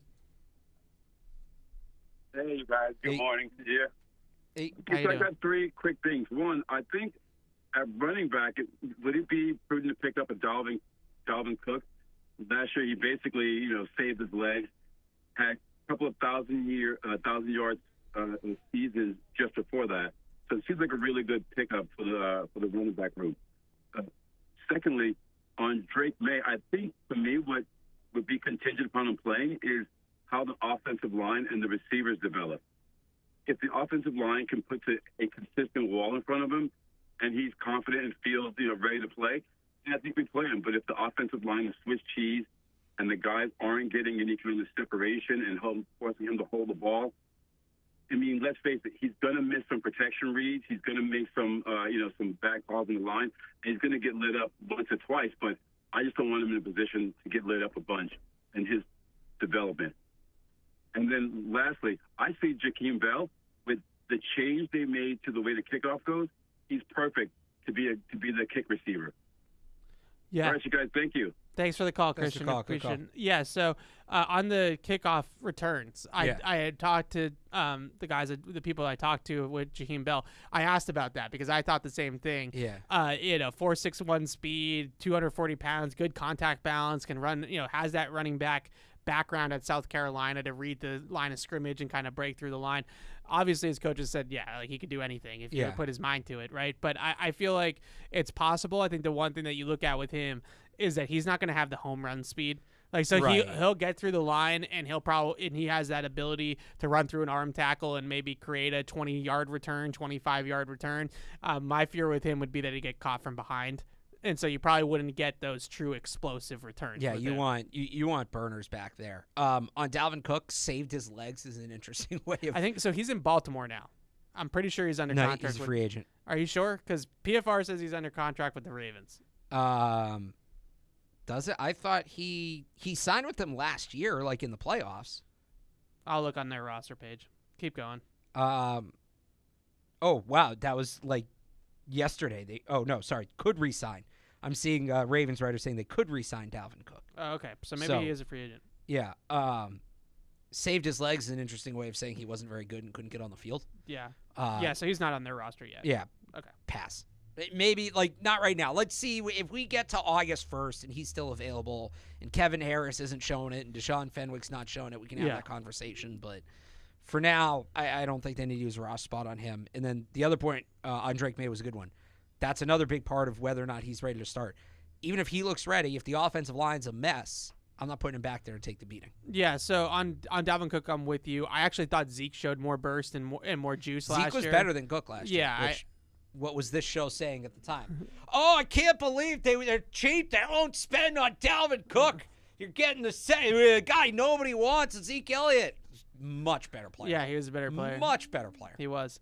On May, the one thing I will say about the offensive line, obviously, if we're talking about an absolute sieve in offensive line where there's guys running through untouched all the time, then I'm with you all, right? I feel like that's where at times last year the line looked like that, where, it was just right tackle. I think it could look like that again this year. Right tackle was a turnstile. They didn't pick up guys very well post snap. They weren't picking up stunts very well. There was a lot of pressure on the quarterback. I'm with you all that I don't want him back there. I don't want him getting sped up. I don't want his feet getting all out of whack because of that. With that being said, one of the reasons why you draft a guy like Drake May is because he is impervious to pressure to an extent. And he's a bigger guy that can take the hits, that is mobile, that can run, and can escape and extend plays on his own. He's got a really good feel for pocket movement for the most part and understanding where the pressure points might be coming from and drifting in the pocket to buy himself more time. So if the line is serviceable, I don't need the line to be elite for Drake May to play, I guess is the point I'm getting at. If it's serviceable, I'm cool with Drake May playing because I think that's part of the package that you're getting with him. But I would even give it a couple weeks so you see where the issues are, so he knows going in where the issues are. Yeah, he was really, really good at that in North Carolina last year in particular, where he would know, field side pressure's coming. Right. And I'm going to drift to my right and throw that ball against Clemson off my back foot. But some of that is knowing who your linemen are, and he hasn't played with these guys before, and that's not really something you can simulate in camp. So getting to watch his own offense on film before he steps into it, I think could be beneficial. Yeah, I agree. I just think that we don't need the offensive line to be, the prime Dallas Cowboys. If you're waiting for the offensive line to be perfect to put him in, he's never going to get in. Yeah, and I don't think he needs it to be perfect. The receivers are a different story. I do think that can be something that last year, as much as I felt like he handled a lot of the issues at North Carolina really well mentally, not getting too frustrated, not getting too down on himself. They had some receiver issues last year. They had a lot of drops. They had, just didn't have a ton going on there. That was really great. They lose Josh Downs to the NFL and all that. Here we are. I think that's maybe a little bit of a bigger factor because I do think it can be, especially if I know he shouldn't be reading his statistics and all that kind of stuff, but we read Josh Allen's stats from his rookie year. If he's like a 53% completion rate guy and all that, like I worry about that a little bit. Yeah. I do. So I think that the receivers, if these rookies look decent and they look like they're going to be impact players and you have Pop and you have a couple of these tight ends we talked about, then maybe you start to feel a little bit good about all of it. But I think, there's definitely an element that the whole pie needs to be ready to go to throw Drake May in there. But it's not going to be perfect. And this team is too far away for us to sit here and say that he's going to be dropped into a great situation. It's going to be a little bit muddy for him at times. All right, Todd is in North Carolina. What's up, Todd? Let me start by saying this is the real football show on Patriots.com. The other one's more like just some sort of talkie show. Oh, I like that. Okay, now here's where it is. I did ask them, and I think Evan was on at the time, what you'd be satisfied with looking in the coming year. And then I listened to you guys this morning, and I kind of figured out where I'd be. Originally, I thought the team would be about 6-11. I figured we could get to 7-10. I want to see the defense start out being in a top 10 defense and then ending up in a top 5 defense when our offense starts to come on. I want to see by the end of the year us have a balanced attack with running and pesting. And that's kind of how I see the evolution of this year going. Like I still think we have a top 10 defense to start the year. I'm not sure about that. I'd like to hear what you guys think. Hey, thanks, guys. Great show. Thanks, Todd. Appreciate it. And I agree that this is the real football junkie show of Patriots.com. I think the thing about the defense, and I've said this before about the defense, and I'm glad he called and asked because I know we're offense heavy for another show. I really am bullish on the Patriots defense, and it's not a homer take. I just really think they got a ton of talent on that side of the ball. They have, in my mind, on paper, one of the best defenses in football. Now, the two questions that you have are, there are going to be some guys, Jenga pieces in terms of health. Yeah. We saw what happened last year without Christian Gonzalez and Matthew Judon. It wasn't that they were a bad defense. They just weren't an impact defense. They weren't turning the ball over like crazy. They weren't creating negative plays like crazy. There wasn't a lot of pressure on the quarterback at times. Those things are going to be really, really on Judon to come back and be Judon. Yeah. And so that's big. And then obviously Gonzalez is going to have to prove that he can stay healthy. As much as I hate doing that whole thing, the guy tore his labrum on a tackle, and it was not really indicative, I don't think, of any long-term issues with durability, but he is somebody that is a little bit thinner. He's not a big guy. Play strength was a concern coming in. Frame, build, all that stuff was a concern coming in. So he's going to have to prove that he can stay healthy. But you would be hard-pressed to find a defense other than maybe the defense down in Baltimore or out in San Francisco that has Barmore, Judon, Gonzalez as like core blue chip guys. Then you have a second wave of players that I like to call, Bill's lunch pail guys. Yeah. Like the Jawan Bentleys and the Dietrich Wises and Devon Gaudshaw. Those players, Jelani Tavai. Anthony Jennings might be some of the most underrated guys in the league. Did you even say Kyle Duggar? I'm getting there. Okay. Then I think you have the real X factors on this team too, like Duggar and Jabril Peppers. If Peppers is as good as he was last year, and Kyle Duggar, now he's got the contract and has the security. Hopefully he's back playing in the box. Yeah, hopefully he's back playing in a better role. I think those two guys could really tilt the scales even further. I look at the Patriots defense on paper, and there's really health is always paramount. Yeah. You got to stay healthy. And how much do they lose without Bill in terms of the X's and O's and the brain trust side of it? I think DeMarcus Covington and Gerard Mayo can do it. I think they'll be fine. But the game plan aspect, the crystal ball, like all that kind of stuff, he's Bill Belichick. You're going to lose something. You're going to lose a little something there. But I think in general on paper, I don't know if it's DVOA, if it's points, like whatever your metric is that you want to measure it with. It's points. Whatever it is, sure. Go outside, look at that scoreboard. Is DVOA up there? No, but points is points. There's context that's needed. No, there's not when it comes to points. Yeah, it is. What about the quarterbacks you faced? What about the conditions you were playing in? What about, good defense doesn't allow points. Good defense doesn't allow script. Points. Okay. This is like we were getting into this with the Bruins. The people were saying, oh, you look at the expected goals, but they didn't score them. That's why they were expected. It's points. Well, scored them last night. It's points and it's points and then it's turnovers. All right. Fair enough. I think that's a big one you hit on. Those are the two metrics I'm looking at. The one on the second one I think is big. They points have to and turnovers. If they're going to be as good as I think they can be, they have to turn the ball over more. Those are I'll give you my three big metrics for defense. Points is number one above everything else. Yep. The second is turnovers. Yep. And the third is red zone efficiency. Third down I think is important too. Maybe this is grew up watching Bill Belichick for 20 years in me. You're getting off the field without allowing points. Let them dink and dunk between the 20s all they want. I don't really care. I care. I think situational stats like third down and red zone are third down would probably be fourth, but I do think you can be a very effective Now, you have to be insanely well conditioned because you're going to be on the field a lot. Yeah. But if you want to call situational third, I would put a little more emphasis on red zone over third down personally. Yeah. If you want to argue the other way around, I think that's a fair argument. I agree with you that red zone's above it, but I think to me, other than points and for me the nerd stats, I think the biggest thing to look at with defense are turnover, red zone, third down.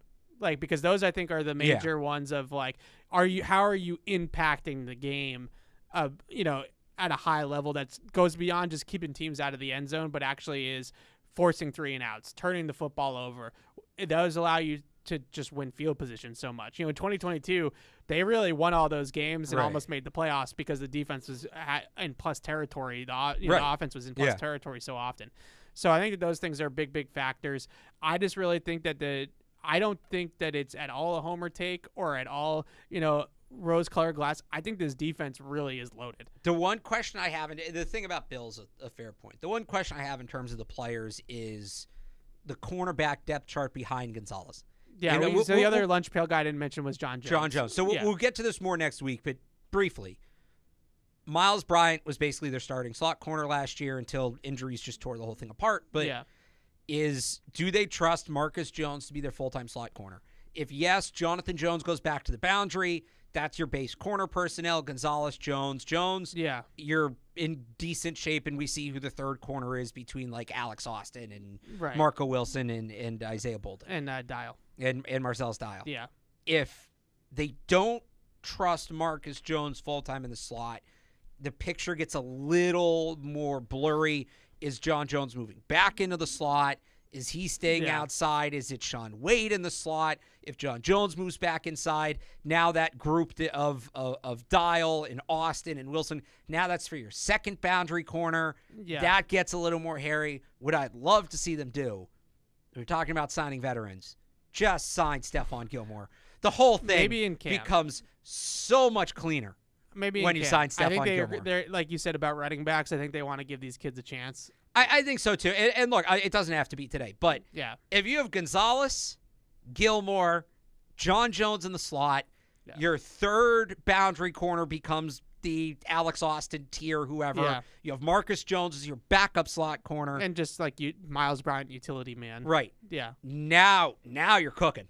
Yeah. Now you're really talking about taking that thing to another level. I know Steph isn't the player he was. He would be a good number 2 But corner right here. now is your second corner, and Yeah. the value of him training Gonzalez, who's a similar player, Yeah.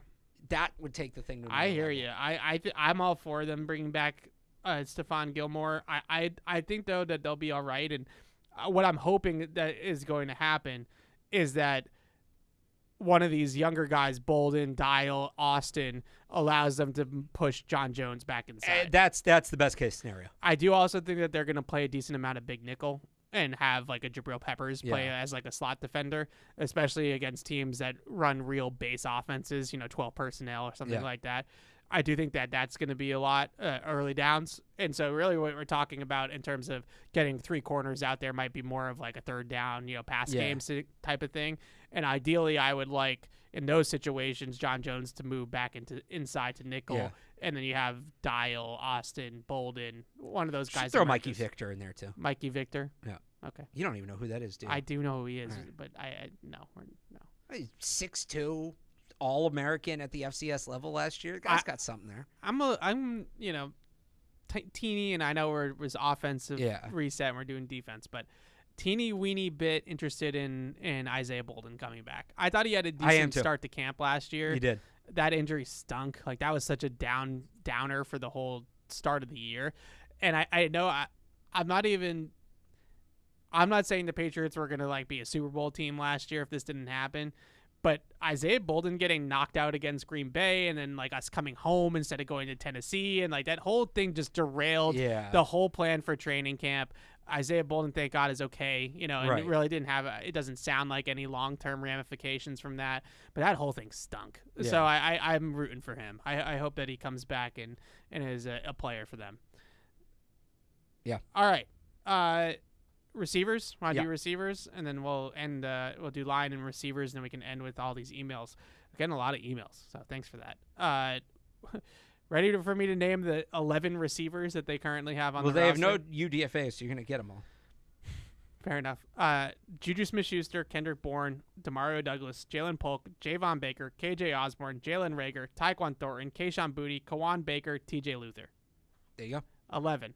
So I this is not a depth chart. I just ordered it this way because I put the veterans at the top of the pie, and for the most part, returning guys. So I think the couple of questions that I have. First of all, what do they do with Juju Smith-Schuster? I mean, they got to find a way, I think, to try to offload Juju. Yeah. And I don't think Juju is as bad of a guy as some people do, like just in terms of his personality and some of the TikTok stuff. Like I think he's been a good soldier here for the most part. He just doesn't have the juice anymore, man. Like he just doesn't have it anymore in his legs. And I just feel like there's not a lot of opportunity for him because they're going to want to play the younger guys. He's just going to be taking up space on the bench and taking up a fat part of their cap, for no reason. And I know they have all the cap space in the world still. So that's all the more reason for you can eat money and trade him. I wonder if they just cut him loose and eat the dead cap hit this year and move on.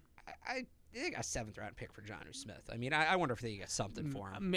Maybe Kansas City, they're maybe one receivers. of the teams that have had him before. You know, Pittsburgh, Kansas City, maybe one of those teams.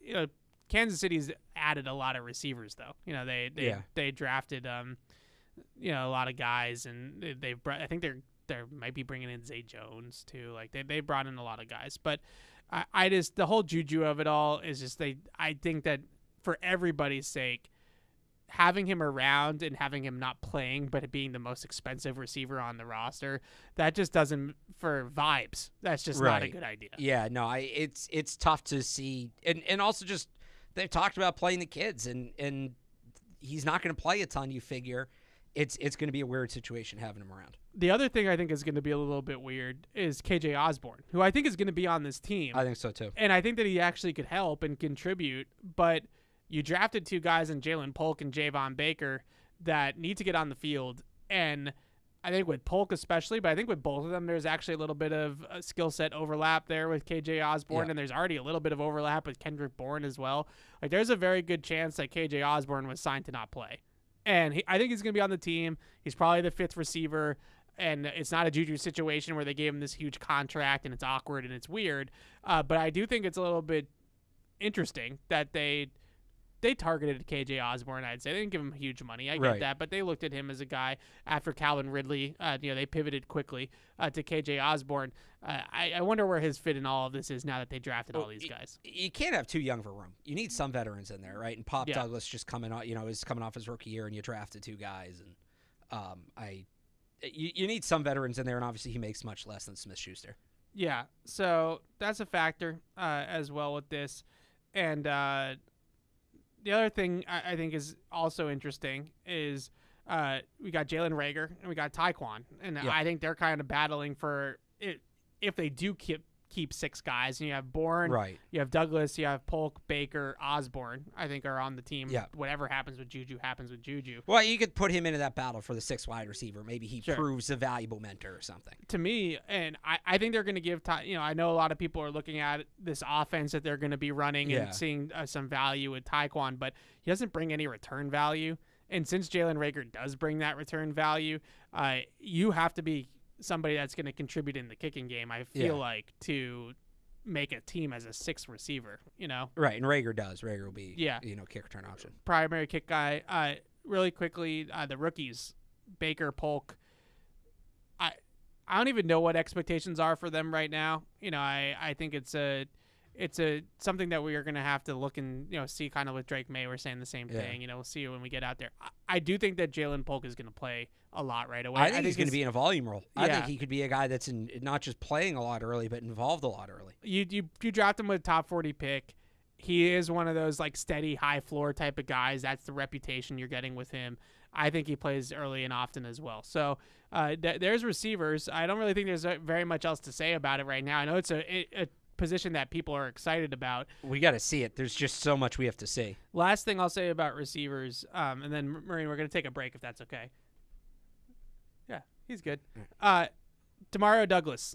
Don't forget about Pop Douglas. Right. Don't forget about him. I think a lot of people are sitting here saying, where's the speed in this group? Where's the dynamic big play ability? Where's the yak? Where's all these things? Douglas. It's Pop Douglas. Yeah. It's all Pop Douglas. And the one thing that, I go back to now and think about, in 2022, Drake May's best season in college, he has Josh Downs, who I think is a really similar player. We talked about those tiers, Zay Flowers, Josh Downs, Pop Douglas on day 3. Right. I think Pop Douglas is going to be a big, big part of all of this. And it might be in less volume, or maybe similar volume, but maybe that's his ceiling is what we saw last year in terms of production for right now. But I think that so many people are, they don't have any dynamic movers. They don't have any speed. They don't have any explosiveness. I think they've known this whole time that they do, because I think it's Douglas is the guy. Yeah. All right, we're going to take a quick break and then we'll wrap this up. Isn't it time to get exactly what you want? Welcome to Red Hot Deal Days from Verizon, where you get your pick of our best deals. Like My Plan, where you can pick the perks you want and save on every one. For limited time, bring your own phones to a Verizon store and you can get My Plan for our best price ever.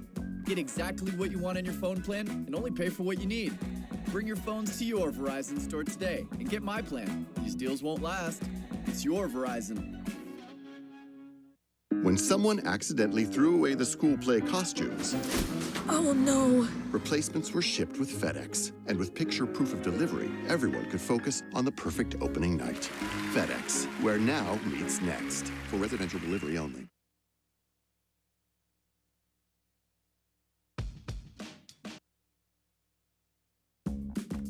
Isn't it time to get exactly what you want? Welcome to Red Hot Deal Days from Verizon, where you get your pick of our best deals. Like my plan, where you can pick the perks you want and save on every one. For limited time, bring your own phones to a Verizon store and you can get my plan for our best price ever. Get exactly what you want in your phone plan and only pay for what you need. Bring your phones to your Verizon store today and get my plan. These deals won't last. It's your Verizon. When someone accidentally threw away the school play costumes, Oh no. replacements were shipped with FedEx. And with picture proof of delivery, everyone could focus on the perfect opening night. FedEx, where now meets next. For residential delivery only. Isn't it time to get exactly what you want? Welcome to Red Hot Deal Days from Verizon, where you get your pick of our best deals. Like my plan, where you can pick the perks you want and save on every one. For limited time, bring your own phones to a Verizon store and you can get my plan for our best price ever. Get exactly what you want in your phone plan and only pay for what you need. Bring your phones to your Verizon store today and get my plan. These deals won't last. It's your Verizon. When someone accidentally threw away the school play costumes, Oh no. replacements were shipped with FedEx. And with picture proof of delivery, everyone could focus on the perfect opening night. FedEx, where now meets next. For residential delivery only.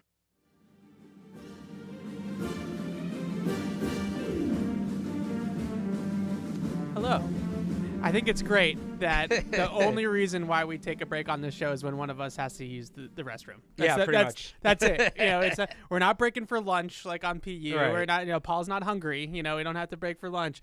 The only reson why we take a break here is when one of us has to go to the bathroom. So are you good now? I'm good. Let's go. Okay, Yeah, we'll I'm finish good. strong Let's go. now. All right. Let's look at the. I was offensive line. trying to wait till the end of the show, but I could see myself shaking in the chair, and I was like, "This isn't good for No, anybody." you got to take care of business when Yeah. you got to take care of business. All right. Offensive line, we have 15 names and then a couple UDFAs on top of that. So, All right, so it's more than 15. So we 17. we have 17 offensive linemen here. So here we go. Again, not in any particular order. This is just how I wrote them down for whatever reason. Chukwueze Okorafor, Verdarian Lowe, Calvin Anderson, Tyrone Wheatley, Andrew Stuber, Mike Onwenu, Jake Andrews, Nick Leverett, Cole Strange, Sidney So, Layden Robinson, Antonio Maffei, Michael Jordan, not that Michael Jordan, this Michael Jordan, David Andrews, Caden Wallace, and then your UDFAs in the other column, Zuri Henry and Charles Turner. So that's your group. I think if the season were to start today, from left to right, left tackle Chukwueze Okorafor, left guard is up in the air. Not because I think that if I had to say the season started today, I'd give it to Cole Strange. Is he going to be healthy? Is he going to be healthy? Right. So let's just say Cole Strange for the sake of it. Center David Andrews, right guard City, right tackle Onwenu. I don't really see that changing a whole lot unless Cole Strange isn't healthy or Caden Wallace is a player. Can we put Calvin Anderson in that discussion? I know we haven't, but part of that is you hear about guys who have these big injuries and not even injuries, health issues, and sometimes you wonder about their ability to come back. But I got to say, after reading the piece on in the Boston Globe from Chris Price, great piece, about what Anderson went through, dealing with malaria and all that, and just his drive to get back, it's like this is not a guy that it doesn't sound like he plans on shutting it down anytime soon because of everything he went through. So I'll be honest, I kind of wrote him off a little bit because, again, you hear those medical issue things and you kind of wonder what guys' futures are, but he's played left tackle. He's probably played left tackle more than any player currently on this roster in the NFL. Yeah. So I think you have to put him in that conversation as well. Yeah, so he's played left tackle. He's got a really, really good athletic profile. That was part of the intrigue with him last year as well. And he's got decent tape at left tackle from Denver in 2022, like actual starter tape at that spot. He's got athleticism. He can move laterally. He fits his own scheme, if that's what you want to do with him, probably more than a man blocking scheme, just because he's not a bigger guy. He's not a huge dude. So he's got a lot of traits that fit what they want to do. And I know that the organization, Mayo, Wolf, they've been Chooks Okorafor heavy in terms of what's going to happen at left tackle. But I'm with you. I think Calvin Anderson, maybe he's just the swing tackle. Maybe he's just the third guy in this rotation. But I'm curious to see what he looks like in this system, because I do think it suits him, what they're going to be doing in the run game. And that's the biggest question that I have, other than how this all gets out there and configured. The biggest question that I have with the offensive line still is, do the pieces fit the system? And maybe we get into this, and we've talked about this before. Maybe we get into this in AVP 2 weeks into training camp, 3 weeks into training camp, once they get pads on and we really start, getting into real football. He recognizes we got a 340-pound right tackle that's, slower footed for a tackle. We have, Chooks is a bigger guy at left tackle. We don't really have the horses here to be outside zone. Right. We just don't have the horses. So maybe it becomes, they run a gap a ton in Cleveland too, but they run it more on the perimeter. So they're going to run crack toss. They're going to run counter. They're going to run pin pull, pin pull is essentially the gap family version of outside zone. So there's other ways to run it and kind of get that same horizontal stretch of the defense if you want to do that sort of thing. And I think that they could be dipping more into that. They're not going to be Josh McDaniels, James Devlin, lead ISO, full back down your throat, power. They're not going to be that kind of team. But counter, trap, crack toss, pin pull, those types of schemes that are more suited to at least some of the guys being in a phone booth at the point of attack. Maybe the right side, is more in a phone booth and isn't necessarily asked to have a ton of range or lateral movement. And maybe you have other spots like the left side. Maybe the left side is Calvin Anderson and Cole Strange and is a little bit more athletic and can get out and make those types of blocks. We'll see. The way that all fits together with the scheme is interesting. And, I think it's some of these younger guys too. Obviously a lot of them are in the interior, but out of Cole Strange, City So, Layden Robinson from this year, Antonio Mafi, Jake Andrews. It's 5 guys for 2 spots. Right. You got to be able to find 2 serviceable guards out of those 5 I feel guys. like City So's one. Yeah, I think City So's in a little bit of a different category than these guys. I think he's going to be a serviceable functional starter. The real question is, I think, at left guard, unless you want to play City So at left guard, because you think he's the better option. Yeah, it's Cole Strange, Layden Robinson, Antonio Mafi. You want to throw in Jake Andrews and Charles Turner, who are centers. But Charles Turner maybe just because he's a little bit bigger than Jake Andrews is a center. Charles Turner's not that big, but he's not. He's bigger than Jake Andrews. I don't think he is. Jake Andrews is a squatty guy. He's a blocky dude. Hang on, I'm gonna figure this out. I feel like with guard, that's the biggest question now. Listening to some people talk about Layden Robinson, that he seems like somebody that's pretty pro ready. He started a lot in college, played in the SEC. I think that he's someone that could contend for a starting spot pretty early on. And we'll see there. But by the way, Charles Turner, 6'4", 303. Yeah, that's definitely bigger than Jake Andrews. Jake Andrews at the combine, 6'3", 305. He's 6'3"? 6'3", 305. So he's an inch shorter and 2 pounds heavier. I'm calling cap on that. There's no way Jake Andrews is 6'3". He's listed as the Patriots roster. I've stood next to Jake Andrews, and I am definitely not 6'3". And I don't. No, you're not. And I don't feel like he towers over me. By any Patriots have him listed at 6'3", 308. Okay. And I'm 5'11". I'm just telling you what's there, man. Fair enough. Charles Turner, one of the he's bigger. I remember he's bigger, one of the big knocks on Turner was his size. No, his big knock is his anchor and like his play strength and his sand. I was more talking about like length and height. Okay. I think. Well, hang on. So Charles Turner, 34-inch arms. Yep. Jake Andrews, 31 and 7/8. So there you go. There's your difference. I'm right. I think that there's a chance. Oh, but Jake Andrews has bigger hands. Much bigger hands. I think there's a chance because of that added length that Charles Turner brings to the table that he could play guard. Okay. But I don't think that they need him to play guard. They got 17 guards. They got guards coming out of their wazoo. They got all sorts of guards.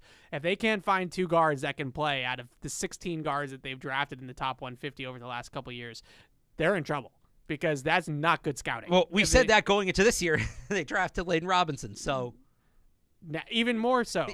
Yeah. And they drafted Layden Robinson, I think, at a point of the draft where they kind of went best player available. Yeah. Because I still think that they wanted Troy Franklin. I think they wanted Troy Franklin there. He gets picked to pick before, and I think. Well, but then why not go Javon Baker if you wanted a receiver? Why not go Javon Baker with the first of those 2 picks? I don't know. That's one like hole in the whole thing that I'm just still like trying to figure out. Look at how much we've grown. Where you're on here talking about running back depth, the third running back, the fourth running, and meanwhile I'm here sitting. All right, enough of drafting the guards. They've drafted plenty of guards. You know how I feel. No, about but that's that. what I'm saying. Like you came around on running back depth. I've come around on you've drafted enough guards already. They have so many freaking guards. It's insane. And I think the biggest reason why I'm harping on interior offensive line and running back is because I know how they want to play. And they want to be a physical team up front. They want to run the football. Again, I keep going back to the same thing. Like if you don't do those things well, this whole offense is you're tearing down the whole offense. That's the core of the offense. Let me ask you this in terms of to go back to the conversation about the competition at guard spots. Let's say it's Cole Strange at left, and that's locked in, or they're going to play City So at left, and the debate becomes at right. Yep. If it's Chuks Okorafor or Calvin Anderson at left tackle, does Caden Wallace get added to that conversation as well? Because he played right guard in college a little bit. So I still think, and I'm going to go to my grave with this, I still think that their best 5 is with Mike Onwenu at right guard. And they're not going to do it. Oh, and then you put Caden Wallace at right tackle.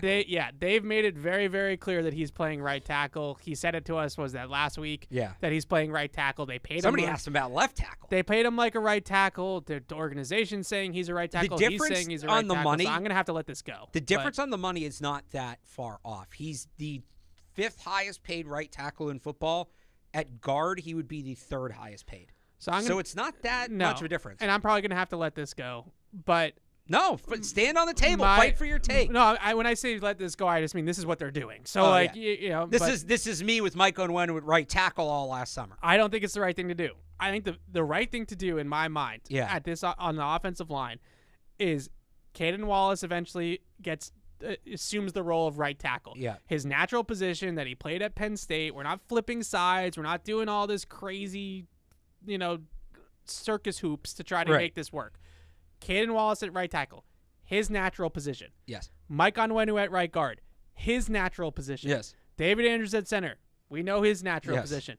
Left guard becomes a Hunger Games between Cole Strange, Layden Robinson, City So, and let's let the best player win that battle. And then for right now, Chuks plays left tackle. Well, if you're harping on natural positions, then your left tackle there is Calvin Anderson. Yeah, I guess I didn't really think of Calvin Anderson until recently, until the story came out. Yeah, you battle it out, Chuks Okorafor, Calvin Anderson left tackle. And then I understand that everybody wants Rome to be built in a day. But we all know Rome is not built in one day. So next offseason, we go into the draft. Franchise left tackle is your number one need. And in most talk to me about Will Campbell, Evan. And in all likelihood, you're probably going to have a decent pick to attack that. And we will argue about Will Campbell and Kelvin Banks Jr. for the next 4 months after the season's over. Let's be honest. We'll start doing it in November. But 2025 offensive tackle or offensive line, Will Campbell / Kelvin Banks, the 2 top tackles in the draft next year. Yeah. Whoever wins the Hunger Games at left guard. David Andrews, if he's still... Or just Andrews. You can say Andrews at center. Or maybe Turner. Or maybe Turner. We'll get there. Right guard, Mike Onwenu. Right tackle, Caden Wallace. Now you're cooking with gas. All right. Now you have a group. Everybody makes sense. Everybody's in their natural spot. Everybody fits. We talk about this all the time with the offensive line. We killed them for it in the past. And just because Bill's not here anymore, I don't want to let them off easy about what they're doing with this group. They're making right tackles, right tackles, guards, why? Why are we overcomplicating everything?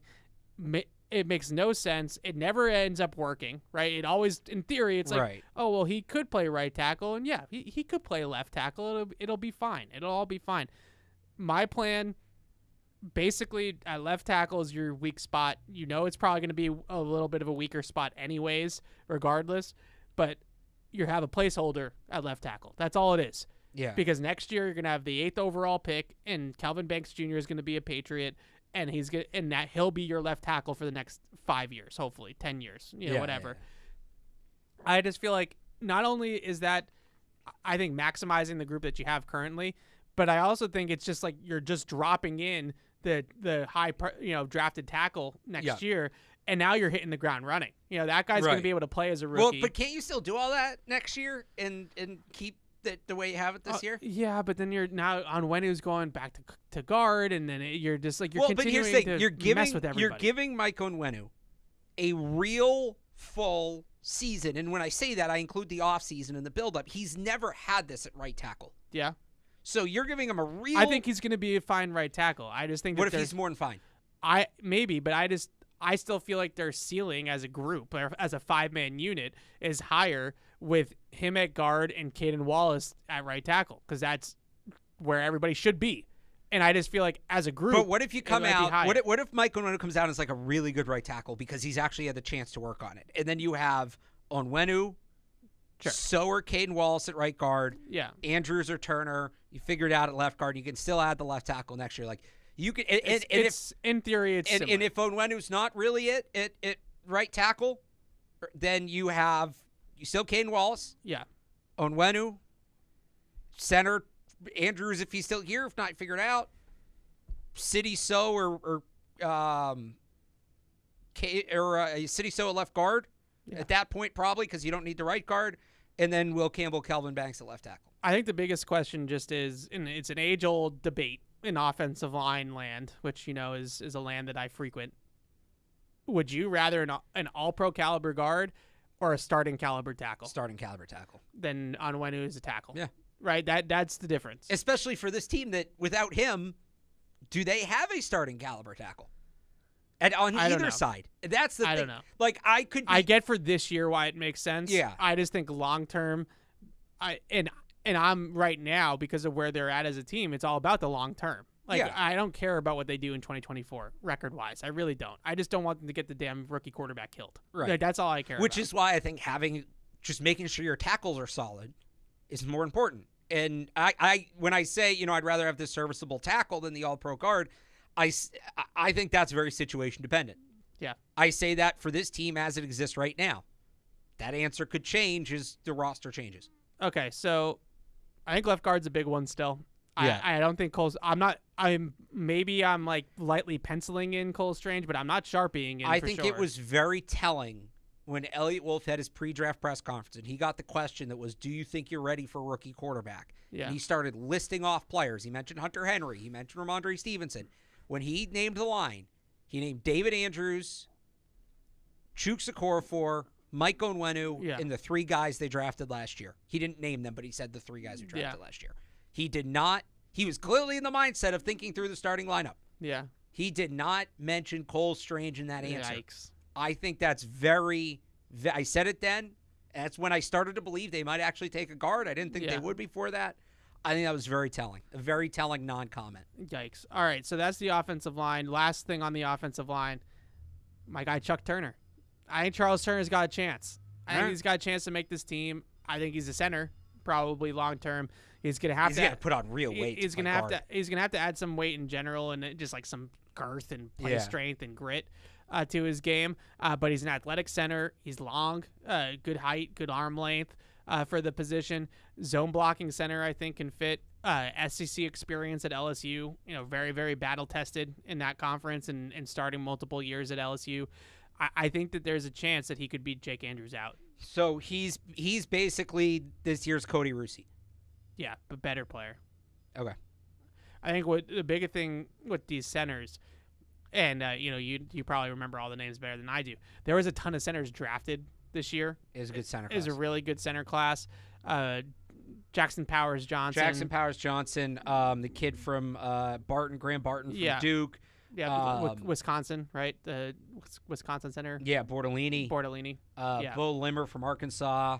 Yeah. Yeah, there were a lot of centers. So there's only a finite amount of teams that actually want to draft a center. Yeah. So if all those centers go in the top, I think it was 150 or something like that. Yeah. If all those centers are gone and there's only 5 teams that want to draft a center, well, even if you have a draftable grade on another center, there's no more teams to draft centers. It's like what happened with the quarterbacks, right? 6 go in the top 12, and then another one doesn't go to like the 5th round. Yeah. There's only a finite amount of quarterback teams. There's only a finite amount of center teams. So I think in other years, Charles Turner would have gotten drafted by one of these center-needy teams, but it was just a stacked center group. It just happened to be one of the better center groups in recent memory. So I think Charles Turner's got a chance. I think he might be a better player than Jake Andrews, and I think he's going to contend for the roster. So there's your offensive line. Hope you enjoyed it. Some people don't. And let's end the emails here. Well, hang on, because you're not going to do a special teams version of this. You want to do that today or next week? Well, let's do kicker today because kickers are part of the offense. But that's like DST. We'll do punter next week. That's part of the defense. All right, fair enough. That's like punter to me is a defensive, like it's special teams. But if I had to pick one, punter is defense, kicker is offense. I hear you. All right, so we'll split them up. We got Chad Ryland. Yep. And we got Sly Guy. And they got 2 kids, I think, coming for minicamp too on tryout deals. I think the biggest question with kicker is Chad Ryland salvageable? Do you trust Chad? Like, is this truly a situation where it's not even calling it a competition, is almost putting it lightly? Like, this is like somebody's actually going to take the job from Chad Ryland. Like, not even a competition. So I think last year, we talked about this at the time, like there was a lack of reps and maybe a lack of pressure because Nick Folk was getting a lot of the opportunities and all that. Like, he's going to have to kick now. And I think he comes into camp as the starter. And what I mean by that is he's going to get the chance to kick in games. He's going to get the first reps at practice off that. I think the idea is you look at this and you see there's another guy in the meeting room. I'm sure they're going to put Sly's locker right next to his. Oh, yeah. This guy's right here the second you mess up to take your job.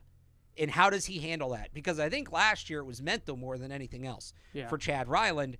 And you're going to see if he rises to the occasion. If he can't handle it, boom, you have your answer. I don't even know that Joey Sly ends up being the kicker if it's not Chad Ryland. I think Joey Sly here is just here to push Chad Ryland. And if Sly is a good camp, I mean, he'll have a leg up, but it could also be something where I was trying to not rhyme Sly with guy, and then I walked right into that one.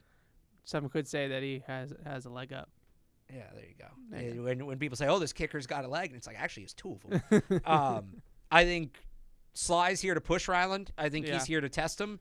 And if Ryland rises to the test, I think Ryland, tie goes to Ryland at this point. Oh, God. I think Joey Sly's a better kicker than Chad Ryland. They'll have a good kicker on the practice squad. I don't doubt that. But I don't even think Sly's necessarily the answer if it's not Ryland. I think he's just here to push him, and you see he becomes available come roster cuts. Don't you think Joey Sly's a better kicker than Chad Ryland is?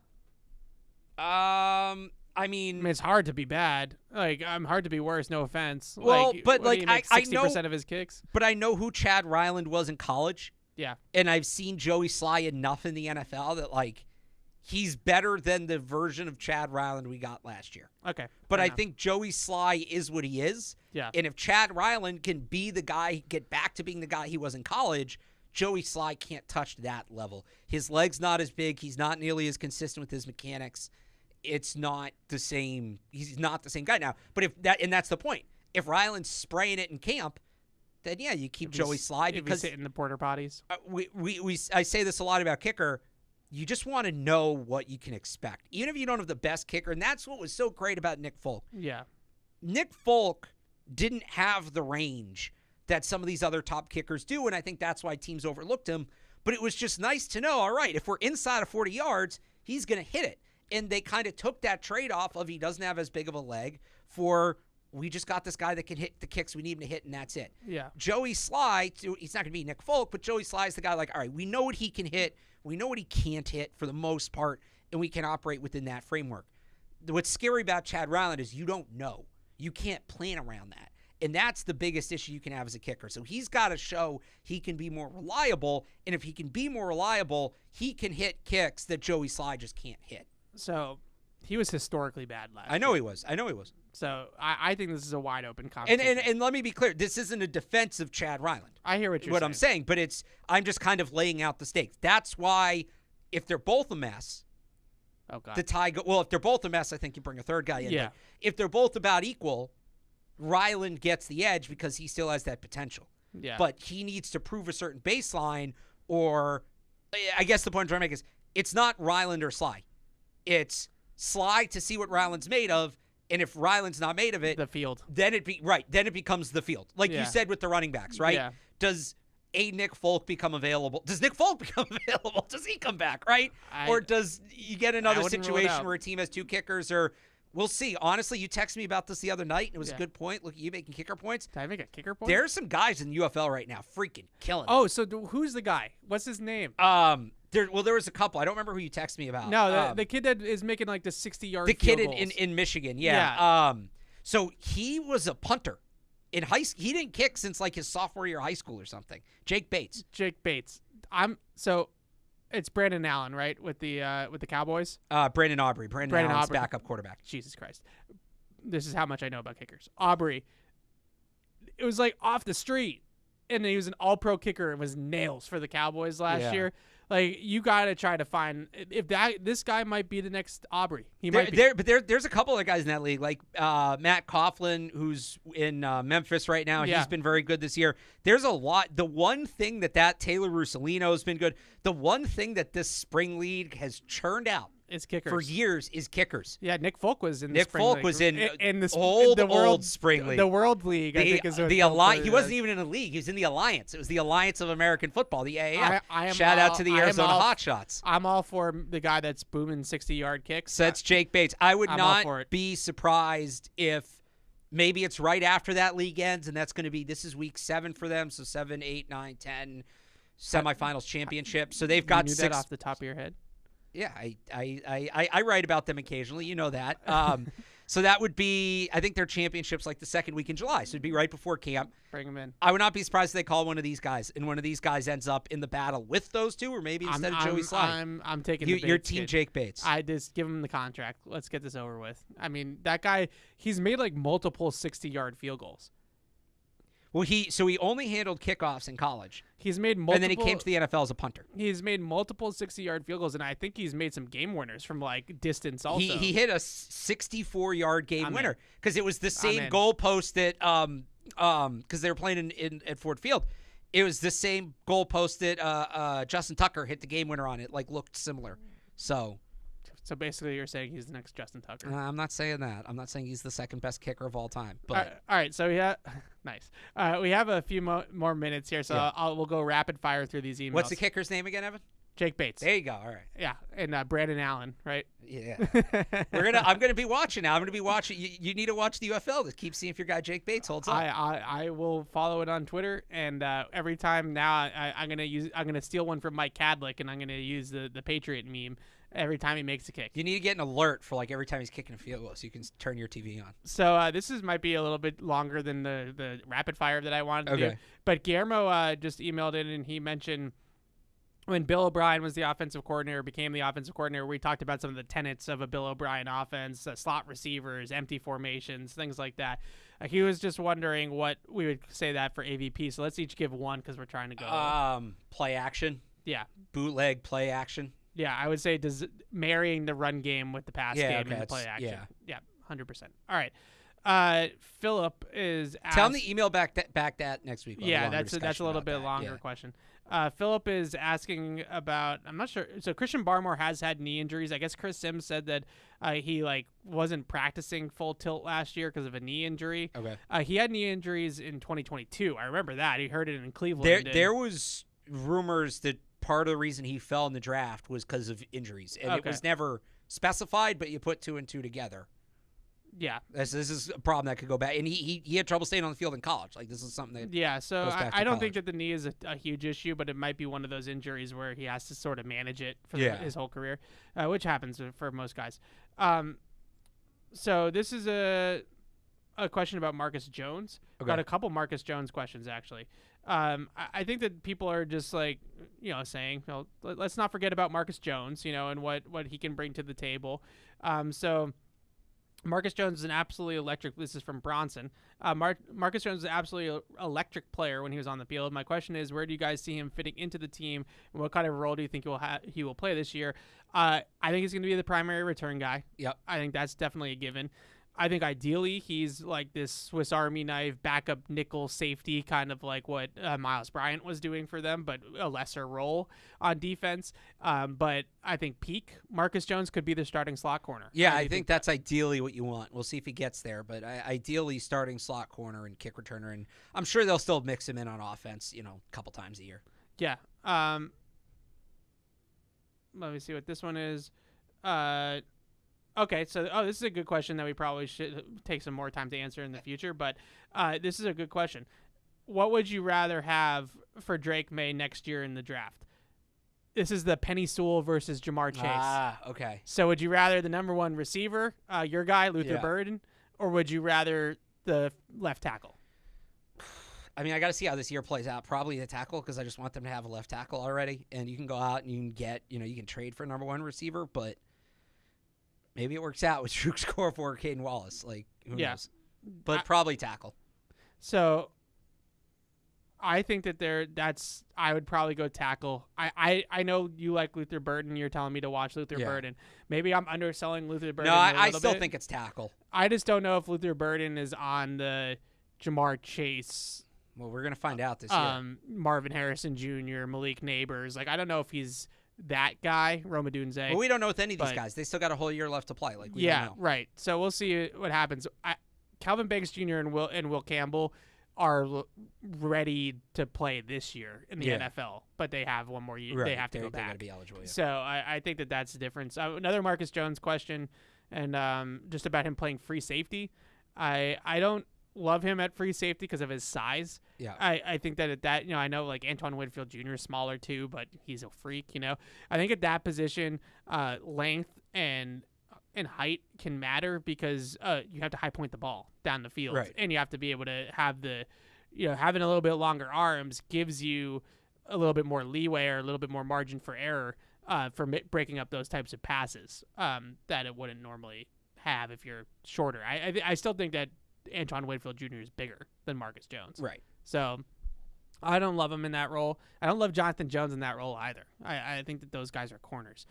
All right, last one here, and we'll wrap it up on this. Good to hear you talking. This is Cynthia. Good to hear you talking about Jake Bates.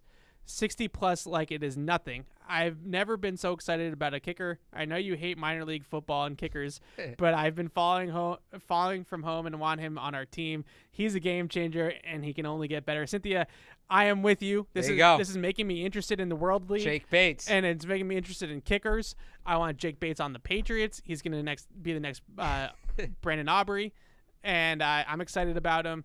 And like I just was saying about Aubrey, he really came out of similar path, right? Like and out of nowhere. Yeah. Like just he was a college soccer player. Yeah, which Bates was too. Literally the best kicker in the league. Yeah, just out of nowhere. I mean, Justin Tucker is still probably the best kicker in the league, but you had the best season last year out of any of the kickers. All pro kicker. All right, that's gonna do it for Catch-22. Patriots Unfiltered is up next, and then we'll have rookie minicamp on Saturday. We'll be back next week, and we'll tell you what we saw. Bye. See you then. Thank you for downloading this podcast. Subscribe on Apple, Google Play, and everywhere else you listen. Like the show? Please rate and review us. Listener comments and ratings help keep us high in the podcast rankings so new listeners can find us. Be sure to check Patriots.com for more news and more podcasts.